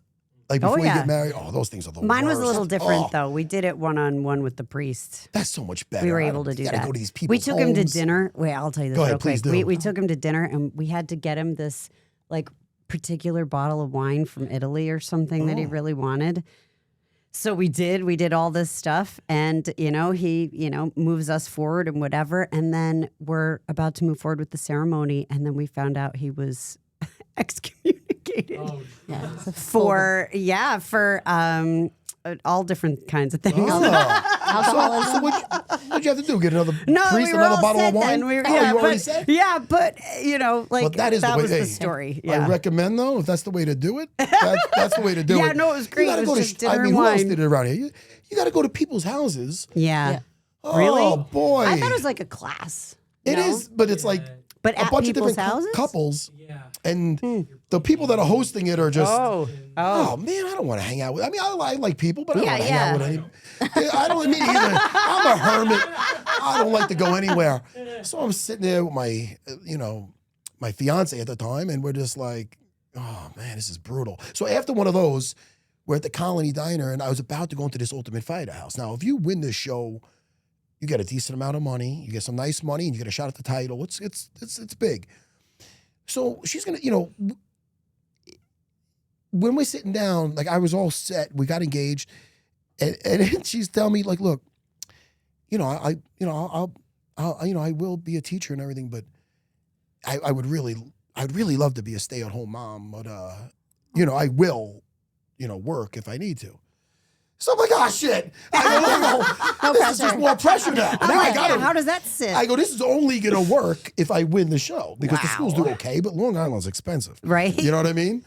So that puts a little bit more pressure. I go, look, this is the deal. I go, I go, we'll see what happens, So I go into the house, but I had the mindset of, look, worst case scenario, I'm looking at this like a 6-week training camp where if I do lose a fight, at least people might get to know me. I'll get more students. From the school. Right. Yeah, That might sure. be nice, you could capitalize on the So I tried to look the at it brand. like that. Yeah. Yes, I looked at it like that. But it worked out. I got revenge on the guy that was in the Speedo. Yeah. He wore the Speedo again, greasy as ever. But I ended up beating him, Shoney Carter. I got my revenge. And then I beat Pete Spratt, a buddy of mine now. And then I got to the finals with another friend of mine, Chris Lytle. I ended up beating him. And then I got me the shot at George. So that worked out great. Yeah. You know what I mean? And then I knew already that the fact that with all the money I got from that, now I'm getting another nice paycheck for fighting for the title. She could stay home. Yeah. So I already won. Yeah. That's why if I'm fighting a guy that's, supposed to be destroying me, it was a huge underdog in this fight. I was skipping to the cage. She could stay home. I gotta Yeah. go. I'm gonna go have a fist fight with some Canadian. Let's go. Let's go. I'm high-fiving people. This is nothing, But I felt, and I had an ace up my sleeve because up until that point, I was that jiu-jitsu guy. Even the way I fought on the show, I would still utilize my jiu-jitsu, use my strikes to get there, and either submit him or beat him up on the floor, that type of thing. But when I fought him, I knew he fought better wrestlers than me. Not better straight jiu-jitsu guys, I'd say, but guys that are better at getting it to the floor and bigger guys. Before that, I fought half my fights at 155. I'm not a true 170er. Okay. I'm stocky, but I'm also 5'6". I mean, I was up to St. Pierre's nipples. I mean, these guys. So it's like it fit into the whole underdog thing. Yeah, no kidding. So I was so it's like he fought guys like Matt Hughes, Sean Shirk, Frank Trigg, bigger, better wrestlers. So I'm like, if my game plan in this fight is to try to get him down, one, that's going to be hard, and that's exhausting. And then I got to keep him down. He's explosive. I'm taking my chances on the feet. That was the game plan from day one. We're going to stand with him. And he never Longo thought you would have done He that. never thought I would do that. Yeah. Nobody thought. And they're right. I should have been that underdog if they're assuming that I was going to have that game plan. That was a horrible. Right. That wouldn't be the best game plan. But but he was knocking guys out standing up. And he's a bigger guy. They didn't think he's got the reach and all that stuff. Right. But listen. So how were you able to do it? Well, I have a very, very good coach with Ray Longo. And he had even just neighborhood kids feeding me. I mean, I had some good sparring, brought in some Golden Glove guys, and I had some good guys I'd be working with. But mostly kids around Long Island from the school. He'd have them feeding me exactly the stuff that George would be doing. Like he's doing the high kick, he's doing the low kick, he does this, and it was so crazy. And were you sparring with guys about his size too? Yeah. Everybody's taller than me, but yeah. So I'm used to fighting taller guys. But, I was, Longo really made me believe in it. Like there's one thing to have the skill set, but when you have to go out there and pull the trigger with this guy, he made me really believe. He goes, look what you landed on Dan today with the 16-ounce gloves. You had him spinning. He goes, imagine that with the 4-ounce gloves. What do you think's going to happen? He goes, you're doing it. He's like, so the fight felt like I was in the Matrix. Like I was seeing everything. It was a real good night. Like I felt, I was supposed to fight him at a certain date, and then it got pushed back another few months because something happened with him. He couldn't do it for some reason. So I had another 6 months of just preparing for him. Right. And it was, one, he didn't know I was going to stand with him. And by the time he knew that was the game plan, it was kind of too late. There's ways to beat guys, obviously, tall. And look at Mike Tyson. Yeah. Like Mike Tyson would say about the reach advantage. You get close enough, that's a disadvantage, So Longo would have me coming in, like, if I'm trying to fight him and I leave my arm out like this, it's one thing. But if I'm like an armadillo coming up like where's my chin? Where's my head? I'd come in behind that punch. 1, 2, 3, come in behind that lead hand. The second I'd feel anything, I lower my level and I start climbing that ladder. I'd be working a lot to his body. Can you talk about climbing the ladder? Well, basically, I'd start low and end high. Yeah. So I'd start at body, head, body, head, that type of thing. Or sometimes just come in body. Like, so I was doing that and sparring all the time. I'd use my double, triple jab to close the distance. And it was working. He just didn't expect it. No, he didn't expect it. I was landing the better strikes. Even landed. And a you're a Superman hard puncher. Yeah, I hit pretty hard, thank goodness. And so I ended up. It's funny because you learn going into the Ultimate Fighter. It's guys coming off a loss. So the fight that I had, that meniscus thing, it was a couple weeks before I got the call. But I'm like, look, I could still jog, I could still do my cardio that way, but it's not the same thing as the wrestling. You need to do that. Right. So I ended up getting gassed in that fight versus a very tough judo player named Carol Parisian. And I laid him down with a right hand in the opening seconds. He weathered it. My endurance wasn't where it should be for reasons. I got to show some, if you watch that fight, you'll see some nice jiu-jitsu escapes. Yeah, at the very I was so gassed that last round, he's getting me in an arm lock. At the very last second, boom, I used my escape. It ended with me on top of him because I used my jiu-jitsu, to survive.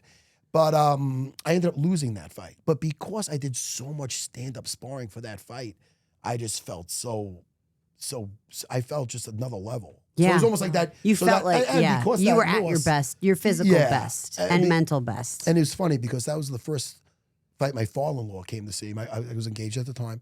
And my, Well, that's a great so he's over fight there. for him to Right? see. Ciro, he's right off the boat from Italy. After that, I'm on the boardwalk. First thing I say to all my students are there, I'm like, all right, if you guys all leave me for a judo school, you're all a bunch of pricks. They're all laughing. And I see Ciro, he's like, why you get tired? I don't know. Why? So anyway, but it's funny how like that, if I didn't lose that fight, I might have been rushed to a title shot.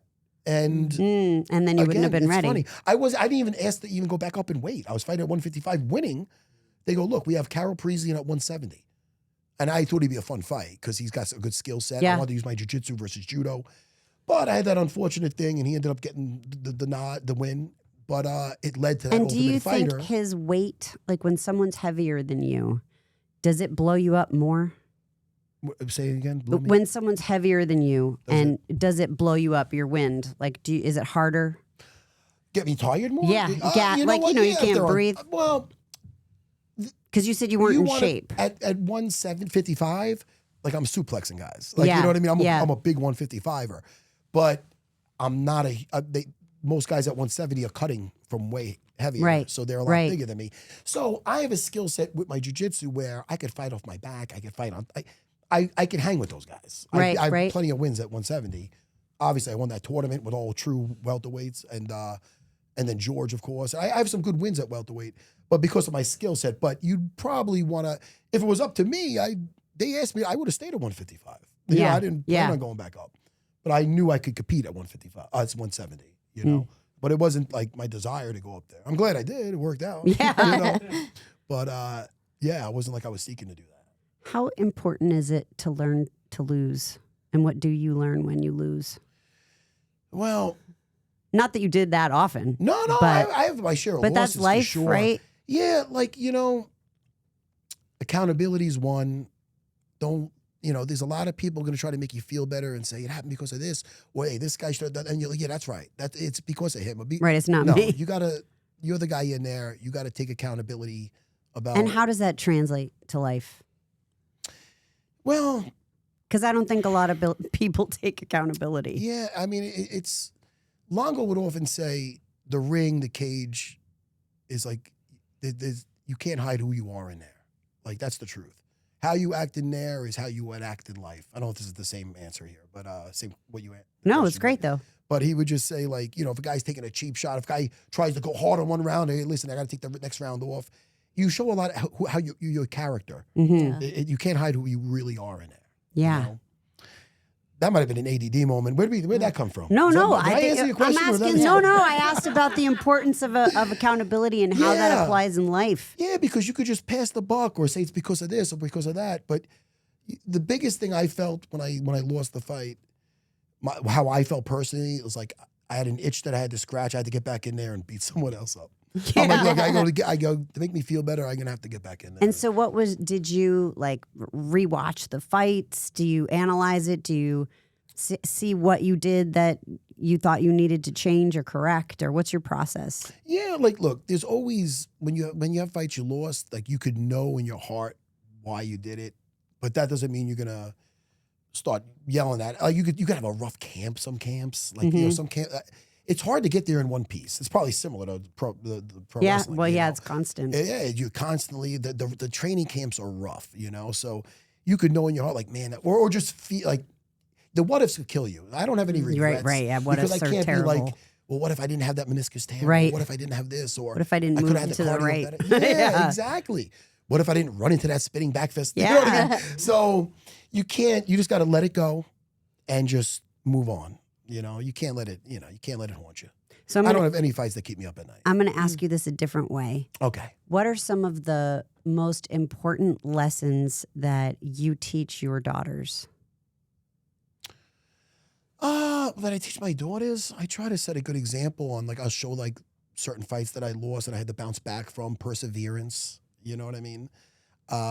Sometimes I'll give examples of, you don't know, the worst night could lead to the best thing that could happen to you. When sometimes you don't know why something happens. You're like, why couldn't I have won this?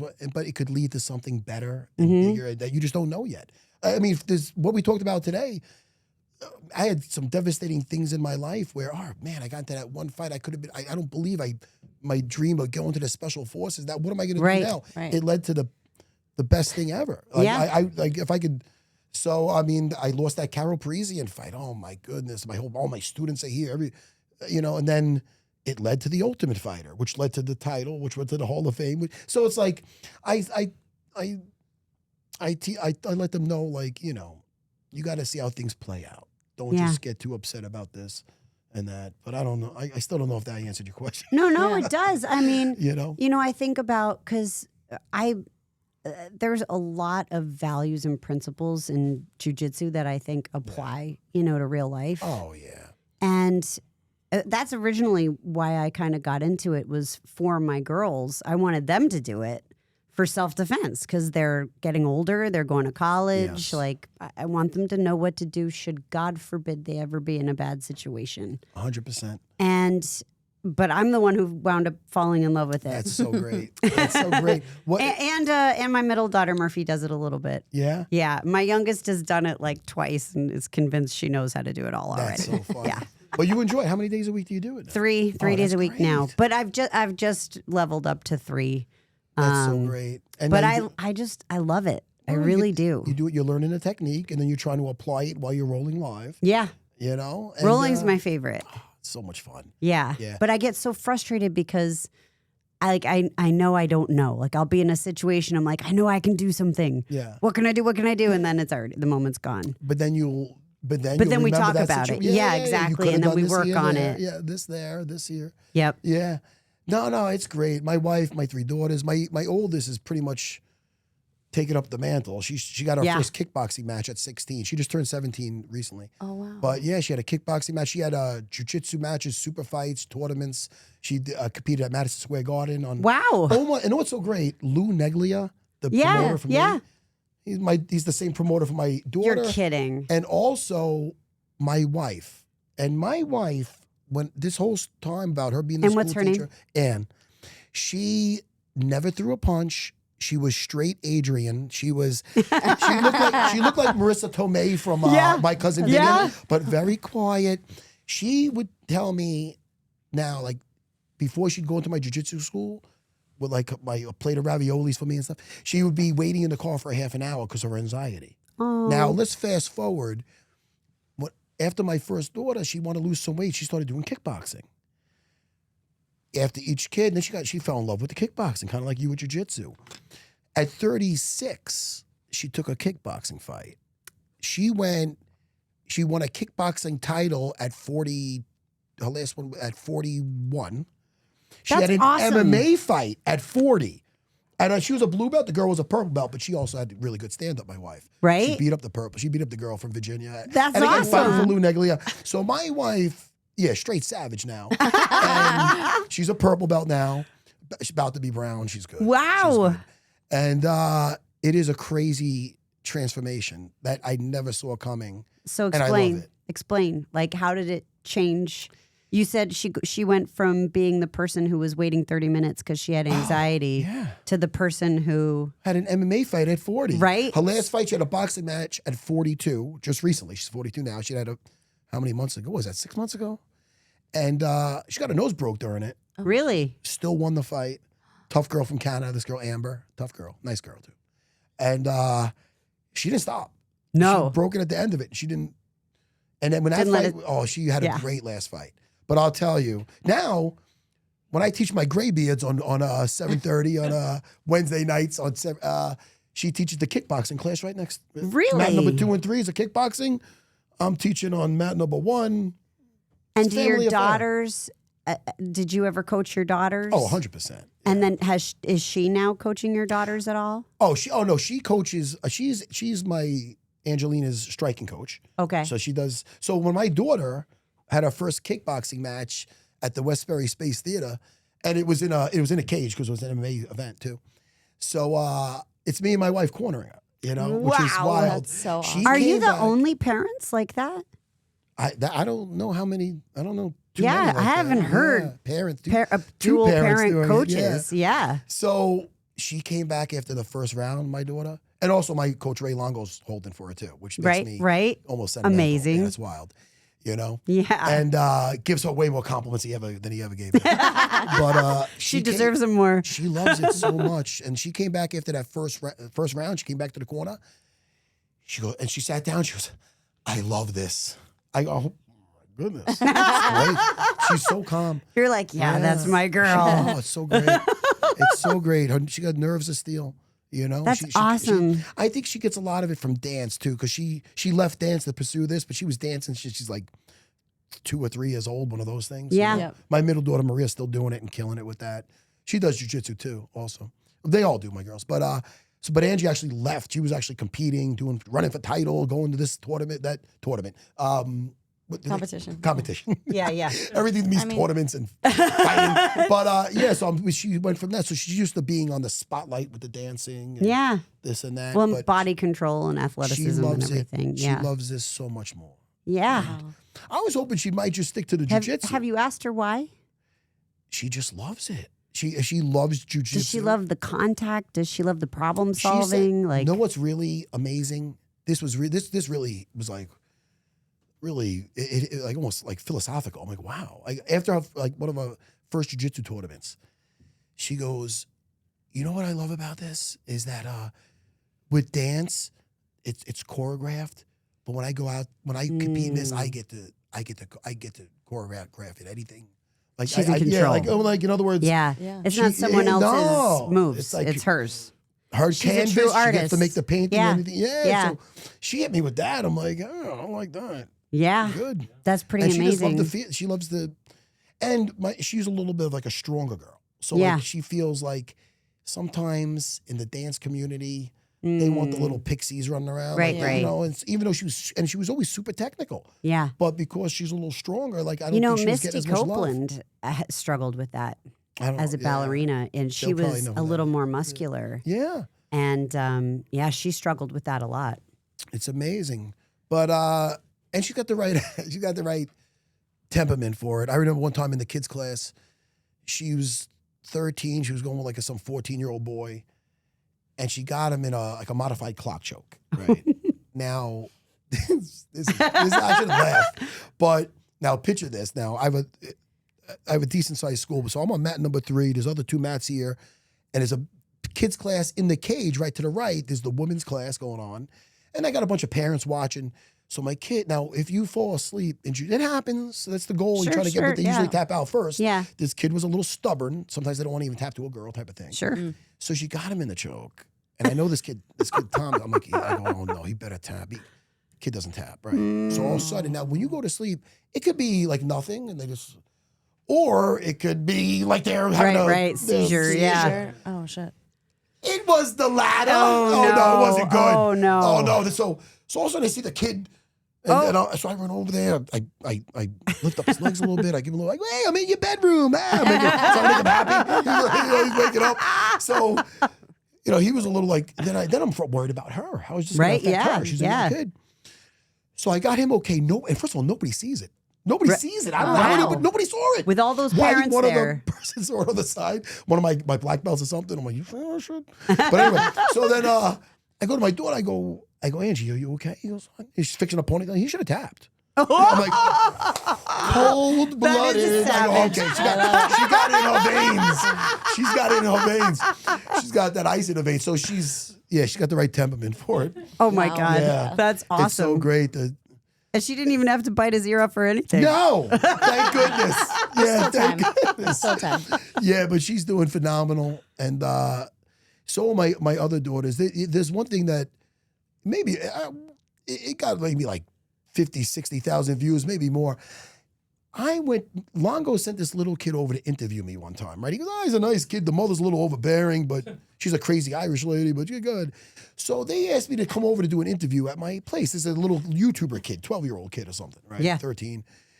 So I'm like, all right, I'll give him my time. Now, like on my Saturdays, I got like 60 plus people there. It's like a seminar. Yeah. So I'm in there, I do my class. Sometimes I don't have the best night's sleep. So afterwards, I kind of want to get out, but all right, here comes the kid with the interview. I'm like, all right, let me do this for the kid. We were out, we opened up the double doors out by my nice area at my school. Now the mother's really loud. Like she's like, oh, I want to do this. All these kids nowadays, they need to be motivated. I want a young Cameron to I would try to teach him about respect and about having kids not being lazy. And the first question this little shit had for me, right? Right? The first question was, all right, I'm here with UFC legend Matt Serra, and I'm 13 years old, and we managed to be the same height. What the?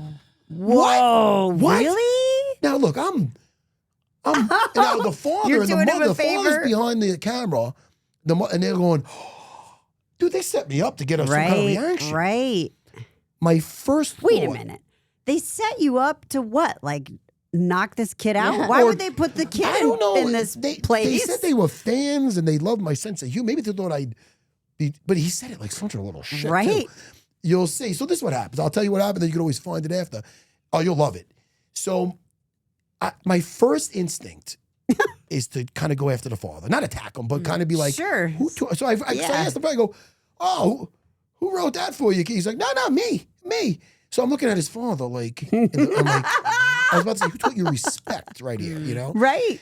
And then I remembered. Which was like the whole premise of the interview, right? Exactly. Yeah.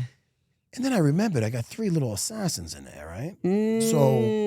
So I go, you know what? I answered something wrong. I go, I answered something out. I go, you know what? I can't even think right now. I go, You got me I just want to rattled. strangle you. And they're laughing. I go, but I obviously can't. I go, give me 1 second. I go in there. I go to my daughter Maria. I go, Maria, my middle. I go, this kid is a little shit. I go, I want you to strangle him. I go, how do you feel about that? She goes, oh, okay. She's cool.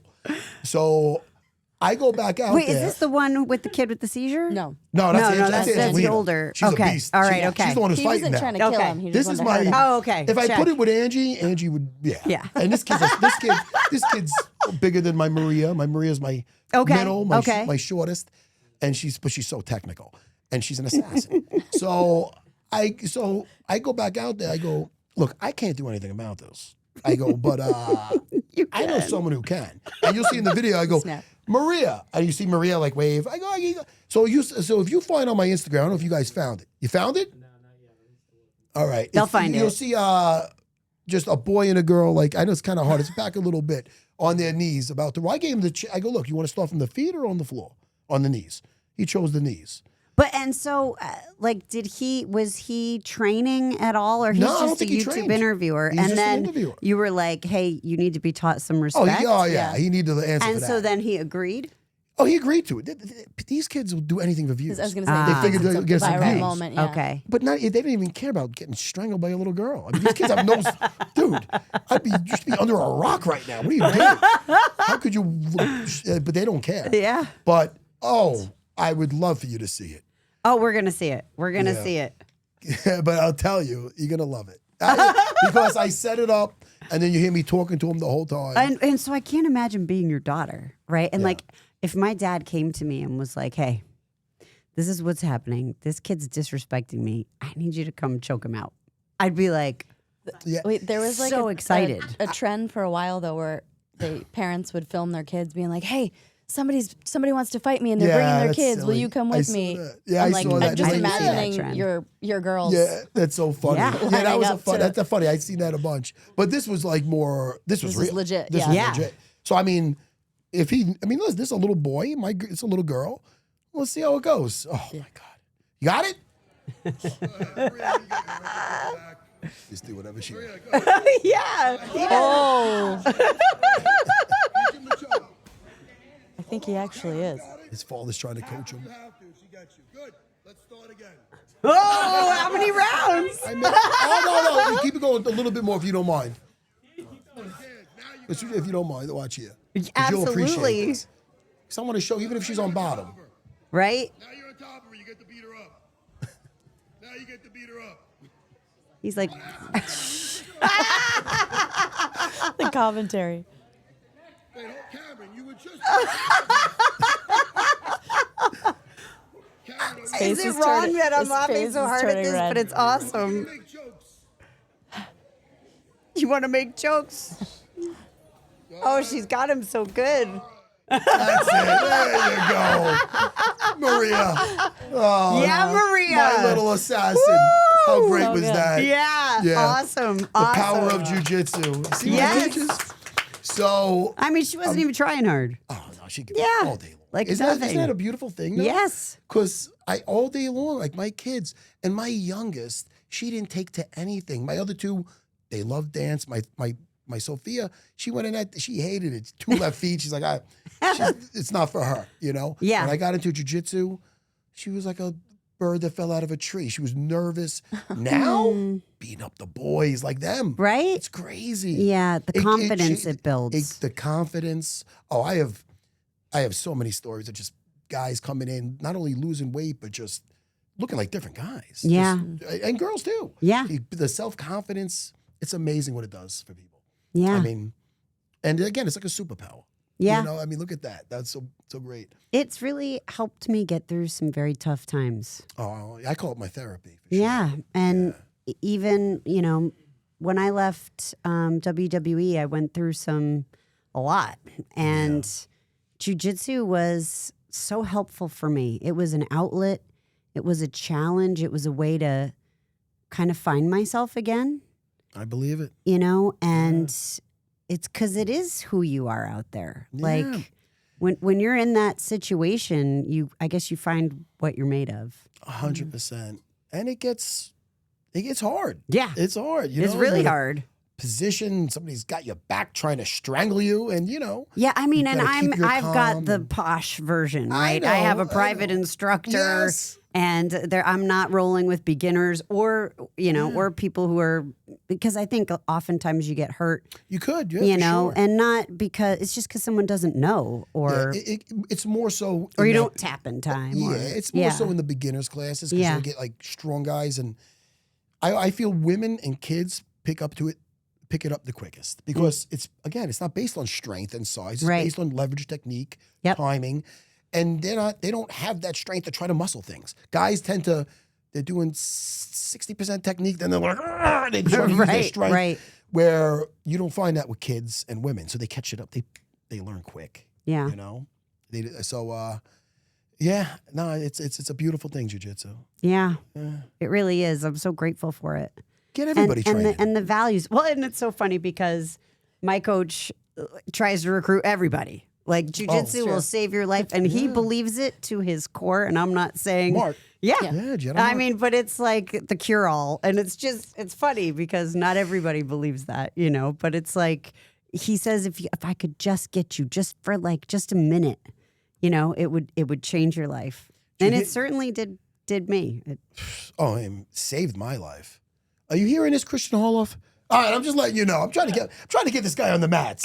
You know what I Have mean? you not rolled at all or done anything? No, I mean, I have that. What I told him was, I finally did get myself in shape, but I feel like my endurance would be garbage. I'm like, But that's how you build it. That's how you. Oh, he's excuse mania. Stephanie. Oh my you see? God! Excuse after excuse. One day. There's one I'll thing get him. Steph doesn't like. It's excuses. Well, I got a new knee, man. I got a knee replacement. Yeah. We talk a lot about iconic stories on this show. And when it comes to sports entertainment or professional wrestling, no stories are bigger than the ones written by WWE legends. Superstars like Stone Cold Steve Austin and The Rock, trailblazers like Trish Stratus, and factions like the NWO and DX. Their legacies are unforgettable. And if you want to wear that history, you need the real deal. That's why you've got to check out WWE Shop and Fanatics. They have the ultimate lineup of official WWE Legends merchandise. We're talking classic graphic tees, premium vintage hoodies, and retro gear. Whether you're hitting a live show or just repping your favorite era on the street, Fanatics has you covered. Don't wait. Head over to WWEshop.com and Fanatics.com right now and grab your favorite Legends gear. Are you ready to hold WWE history in the palm of your hand? Topps is bringing you closer to the action than ever before with WWE Topps Now, highlighting the biggest matches and milestones from WWE shows and PLEs throughout the year. Topps Now is enhancing the fan experience by connecting collectors to the superstars and spectacles that ignite their passion. Featuring stunning event-exclusive photography, each card is made for the moment. And for some lucky collectors, that moment could become the pull of a lifetime. Along with serial numbered parallels, some Topps Now releases offer a chance at rare short prints, superstar autographs, and even pieces of the mat, gear, or other items used during the featured match. So which moments will you collect? With each card only available for a limited time, you won't want to wait to begin your Topps Now journey. Be sure to subscribe to the WWE Topps Now mailing list on Topps.com and follow Topps on all social media platforms so you never miss a single moment. Listen, my post-fight career is, I'm so lucky because I get to spend so much time at my schools now. I teach that. Nobody in the past, because I used to be up, my fighting schedule was so different. Like I'd meet Longo at the midnight and train and this and that. Because we're usually fighting late. So it's like my whole schedule was crazy. I'd be up all night. Even when I got married in the beginning, I had my nosy neighbors like, why, you guys are never out of the house. Why are you watching my house? But anyway, so I'd be sleeping late and this and that. Now I do this. I teach that 7 a.m. class like 3 days a week. And I do, so I start the day sweating and on the mats. Yeah. And besides that, how fun is this? Yeah. You're doing the podcast? Yeah. It is fun. I love getting to know everybody. Me too. Yeah. And even like I have people that like old fighters and friends that I have on and just shooting the shit. Well, and you did the show with Dana too. Yeah. Yeah. Oh, Dana White looking for a fight. Yeah. Oh yeah, we have fun on that. Yeah. And how did you meet Dana? Well, I met Dana. I remember one of my first conversations with him was at UFC 31.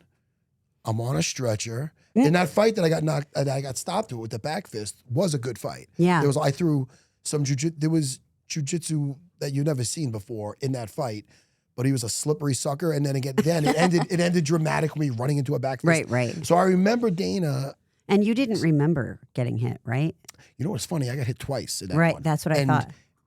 In the hospital after, they go, I can't believe he caught you again with it. I go, again? I didn't remember the first one. So I don't know. I think I was fighting on like kind of automatic pilot after the first one. Yeah. So, and I had some tunnel vision. And that was the concussion. Or no? I don't No, know that if I was was in the- concussed in that. I had a concussed in the Tough Man Underground. contest. Oh, yeah. Okay. Yeah, that's when I was concussed. But with this one, because I didn't, it was more of like a flash knockdown. I was down and I was Not exhausted, remembering, too. I think, means you had a concussion. Oh, the first one. No, the back fist. Yeah.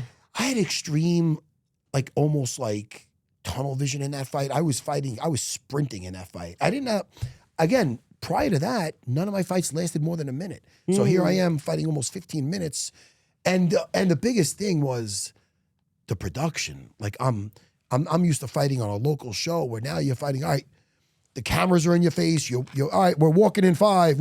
Everything was just so overwhelming. Yeah. And so I think that had a lot to do with it too. To get in the mindset that it's no different than Back anywhere else. Yeah, than right? me sparring at Longo's or me Yeah. sparring at Henzo's. Or there shouldn't be anything different, but it does. it's the unknown. Yeah. Sure. Yeah. But you get over that the more you do it. Yeah. The more experience you get. experience. Yeah, experience is everything. Yeah. But so you're on a stretcher. Oh yeah. Yeah. And then Dana's like, I remember Dana being like, that was a great fight. It was very heartfelt. It was very like, Yeah. like he was like, checking enjoyed on the you. fight. Yeah. Yeah. And then I And you hadn't met him at all that's my first time I remember really having a conversation with him, like, while you were on the stretcher. Yeah. And then after that, I'd see him after that. And Did we you always- have we dreams always- because he was like, above you? Did that really happen? No, but he was just, he was always a good guy. We always got along. And it's funny, we just like kind of struck up a friendship, Yeah. And I'm a kind of guy that where I don't ask for nothing. You Yeah. know what I mean? He's probably got I know from hanging out with him, his phone's ringing off the hook and who's looking for what. Everybody I'm needs definitely something. not that guy, So Yeah. that's a plus where I'm sure I never even ask for tickets. I don't ask for, because I have my life. I have my wife, my kids, I got my school. I got Talio's Pizza. That's my favorite pizzeria place. This pizzeria on Long Island, they import their flour from Italy. Really? So it's got no bleach, no bromate. Huh. Oh, it'd change your life. I could be a true Ninja Turtle now because I can eat my How pizza come you didn't bring and some? not be a fat guy. It is so good. Am I lying? Talio's? Italians. So good. No bleach, no Field bromate. trip. So, my life is very simple. Like, so I And just, you're obviously very genuine and authentic. So he's, thank you. know. Yeah, well, yeah, no, he knows. So you And we guys we just get along connected. great. Yeah, we get along great, Dana. And then we got even closer doing the. But so how did the show come to be then? He is so funny with that. Again, I do have a knack at seizing some opportunities because he hit me up and he goes, "Look, I'm looking to do a reality show, and the premise is I'm going to be going out looking for different lower level fights, looking for guys to sign for the UFC. And while we're in that town, we'll eat at like the best restaurant, and then we'll go do whatever activity they have going on around there." So I've done some crazy stuff. He goes, but each time I'm going to bring a different fighter. We want you for the pilot episode. Oh, okay. So I go, all right, I'll do it. So the pilot episode, during this episode, we were watching some fights, and he goes, look, the producer, Rory, nice guy, little guy with a lisp. He goes, look, we're going to have Evander Holyfield there. He goes, please. He told me and Dana, he's a religious guy. Just please try not to curse around him. He's kind of like, he doesn't like the cursing. And it's all right, no problem. I'm not an animal. I'm not a Neanderthal.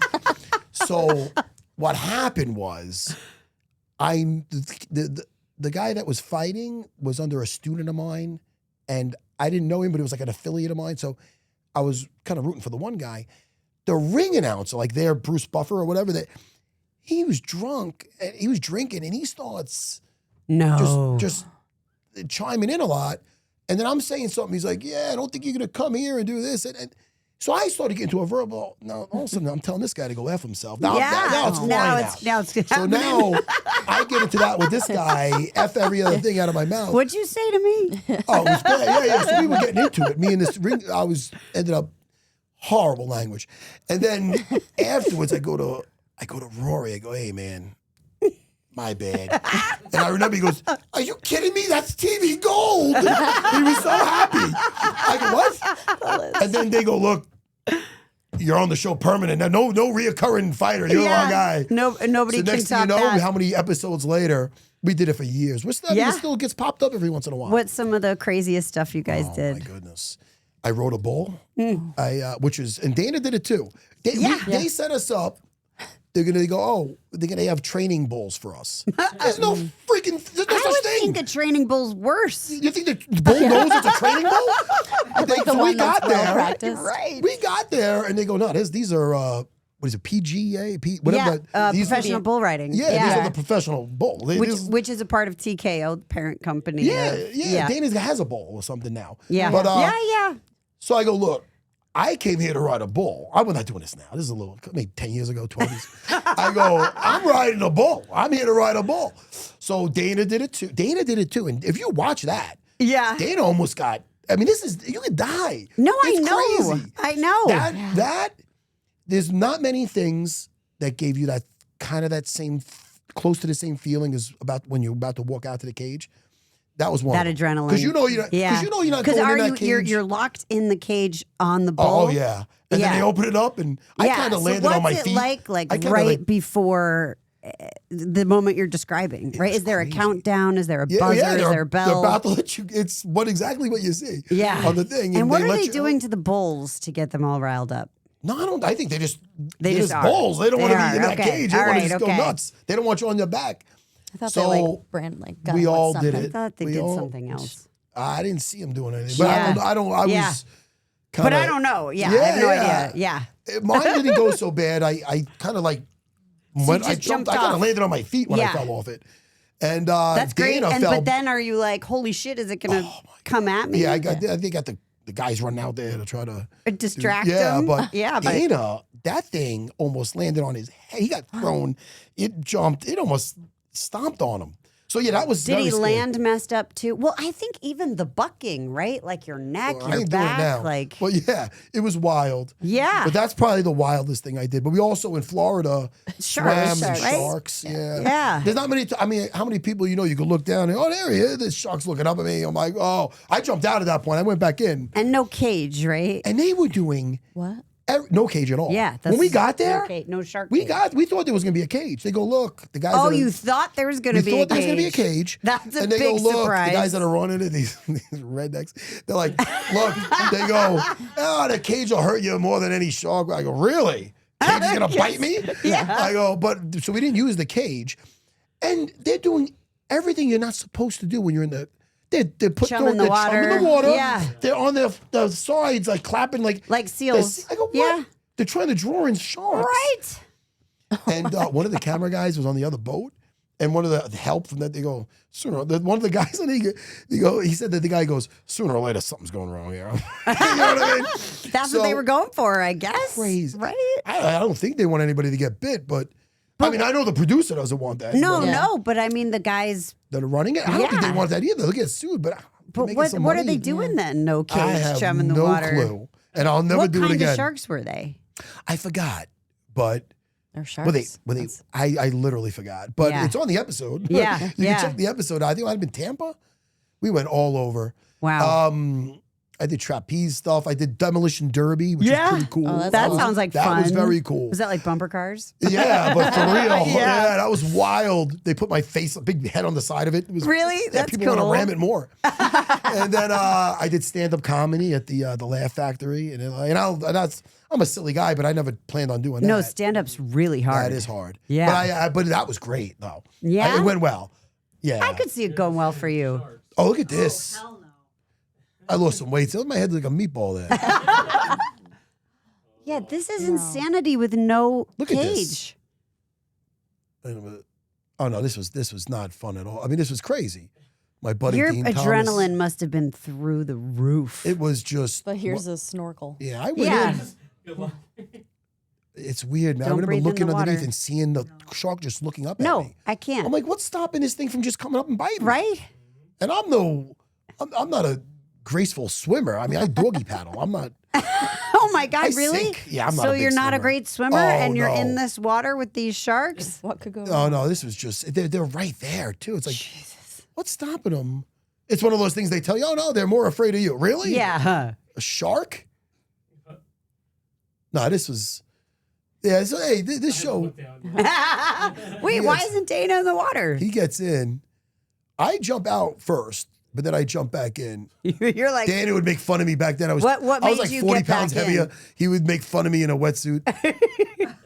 but what made you get back in the boat?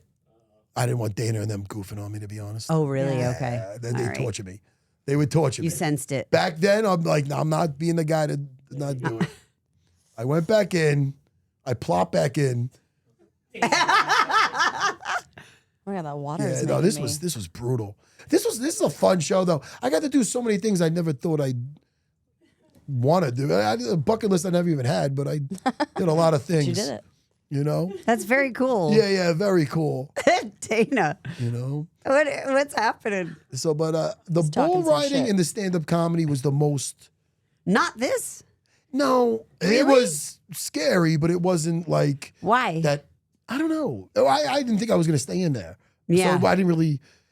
But the bull, you know something violent's gonna happen. Like it's Right, like a yeah, fight. because you're Yeah. on the bull. And the stand-up comedy thing is you don't want to be up there. You're like vulnerable. Tom Hanks in that horrible movie. You ever see him up there? Somebody help me! When he did that stand-up movie, you have a breakdown up there, you know. But and Dana messed with us because he had Tony Hinchcliffe Right. write for him, right? Oh, So he had a it whole written for him. shtick. Yeah, he had his thing written out. He goes, and you know, yeah, he's like, I knew you'd be able to take care of it. I'm like, oh man, You're well, like, thanks. well, thanks for the faith. Yeah, it's so crazy, you know. But that show actually led to me doing the UFC official podcast, UFC Unfiltered, because I'm one of the probably only guy ever to say he slept in a tent with Dana White. We did some camping episode. He's not a big camper. No. Oh no, dude, he wanted 3 pillows, and he goes, me camping's like staying at like a Hilton or something. He's like, I don't want. But when we were camping, he goes, look, we're starting up a podcast. I think you'd be good for it. And then I'm like, I never really thought about it. But then he goes, yeah. And then he brought up Jim Norton. And Yeah. Jim Norton's I did the old Opie and Anthony show a couple times when I was fighting, and I always got along I with did Jimmy. Opie and Anthony Yeah, too. right? Yeah. Oh, that was a great It show. was a fun show. But But Jim, then they went a little farther. yeah, they went a little nutty. They shock jocks back then. That was the craze. That was the time. That was the time. Yeah, Not- Stern. nobody's shocking anybody now with anything. But Jimmy, I always got along with, and I've been doing that show now for 10 years. You know, and That's now I just awesome. recently started up my own thing, Geeking Out with Matt Serra, with my buddy Christian Harloff. All right, so what movie should you star in? Oh, you know what's funny about that? They're making I just heard they're doing a biopic on George St. Pierre. Really? So I'm sure they're gonna get some little bald actor to play me. I don't know. Hopefully they get somebody good. Hopefully they don't make me just a villain. But I don't know. So yeah, I just found out about that the other That's day. very wild. cool. Yeah, Good that's for him. wild. That's awesome. I'm very cool with George St. Pierre. now. Yeah. He's such a great guy. Mark speaks so highly of him He's a too. nice guy. Yeah. I wish he was more like it was somebody else that was a less of a nice guy that I could just like this guy Frank Trigg. I bring up that fight all the time. I knock that guy out. But I mean, he's such a nice guy. I almost don't Right, like, you don't want to Yeah, I talk don't about like, it. Some Yeah. people tag me and stuff. I'm like, I can't keep putting stuff out with me beating him. He could do the same thing with the rematch, and he doesn't. But he's such a great guy. Just recently, we did something that should be airing shortly. We shot it like 4 months ago. They flew me and my wife out to Vegas, and me and George actually watched our fights together. And, That's cool. it's- Oh, that's it's about And a you new just did, like, it's about a new commentary. show that's coming out. Okay. Yeah, I don't even know if I'm supposed to mention it. All but right. it's supposed to be- Well, if not, we can cut it out. No I'll problem. leave it in. And I mean, I don't know. What do I And do? if so, whenever it's coming out, we can time things and promote it for you and Yeah. everything else. So Oh, 100%. I like yeah, that. let us know. Thank you. Yeah, for sure. Of course. Oh, this is fun. No, it's so great. I'm so grateful for you to come here and be I a part of this appreciate show it. and tell your story. I had a and great time. Oh, I really good. did.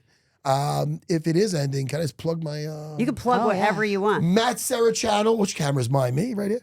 The Matt Serra channel on YouTube, Spotify also. Yeah. Would you say, Christian? We're trying to get 100,000 by the end of the year. Let's do it. Let's try to do that. Yes. People, help me out. All right. Stephanie, thank You're you. the best. Thank you so I much. appreciate This it. was awesome. And I'm so happy when you sent me the text with you with the blue belt on. I expect another one with you get the purple. All right. And one day It might take me a little while. Hey, listen, it's about the journey. It's a no Yeah. rush. And one day you shall be a Jedi. I know it. A black belt. You know? That It'll would be very, happen, very, very cool. You know? From your lips to God's ears. It's so great. And I'm going to hit Mark up soon, too. Good. Tell him that I had a great time. And good luck to your wife and your daughters. Oh, thank you so much. My wife is officially retired. Oh, she fighting. retired. Okay, okay. Yeah, 42. That was the last one. Yeah, and but now she she's kicked full time. ass. She's teaching at my school. Awesome. You know, she's teaching my daughter. So, yeah, it's always everything's great. I'm That's so happy. cool. Thank you. Before we wrap, I have a Fanatics question for you. Fanatics is our partner. Cool. All right. We here at What's Your Story are partners with Fanatics. They have a question for you, Matt. Who, in your opinion, are the top 3 greatest UFC fighters of all time, and why are they that great in your opinion? Oh, so tough. Wow, that is tough.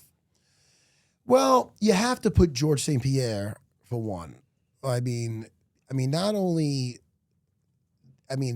After my fight with him, after beating me in the rematch, he never lost again. unless you count Captain America from Winter Soldier. But no, he's in movies too. He's doing great. He's doing great. But you know, and not only that, people don't make. I mean, he came back and he fought. He became a 2-division champion by beating Michael Bisping. So at middleweight, you know, so that's wild. He choked him out unconscious. So George St. Pierre is just phenomenal. And the others, you know, it's going to be. I mean, I don't have any set in stone, but I'll say Habib. You know, he's phenomenal. You know, he not many people retire undefeated. You know what I mean? So there's a case to be made for him. John Jones has to be mentioned. Yep. John Jones is, I mean, besides the one technicality of him doing a move that's actually legal now that he lost the fight for.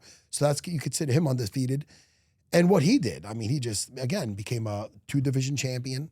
And he's just, I mean, he might be one of the best martial artists that ever lived, you know? And there's 2. 3? Well, That's ooh, 3. You said 3. Wait, did I say 3? Yeah, you did. Yeah, there's 3. All right, we're done. All right, fanatics. Good. Thanks. What a good time. Awesome. That's great. Thank you so All much. right, thanks for having me, gang. Thank you. Oh, this was fun. Thank you Thanks, very much. Stephanie. Thanks so much.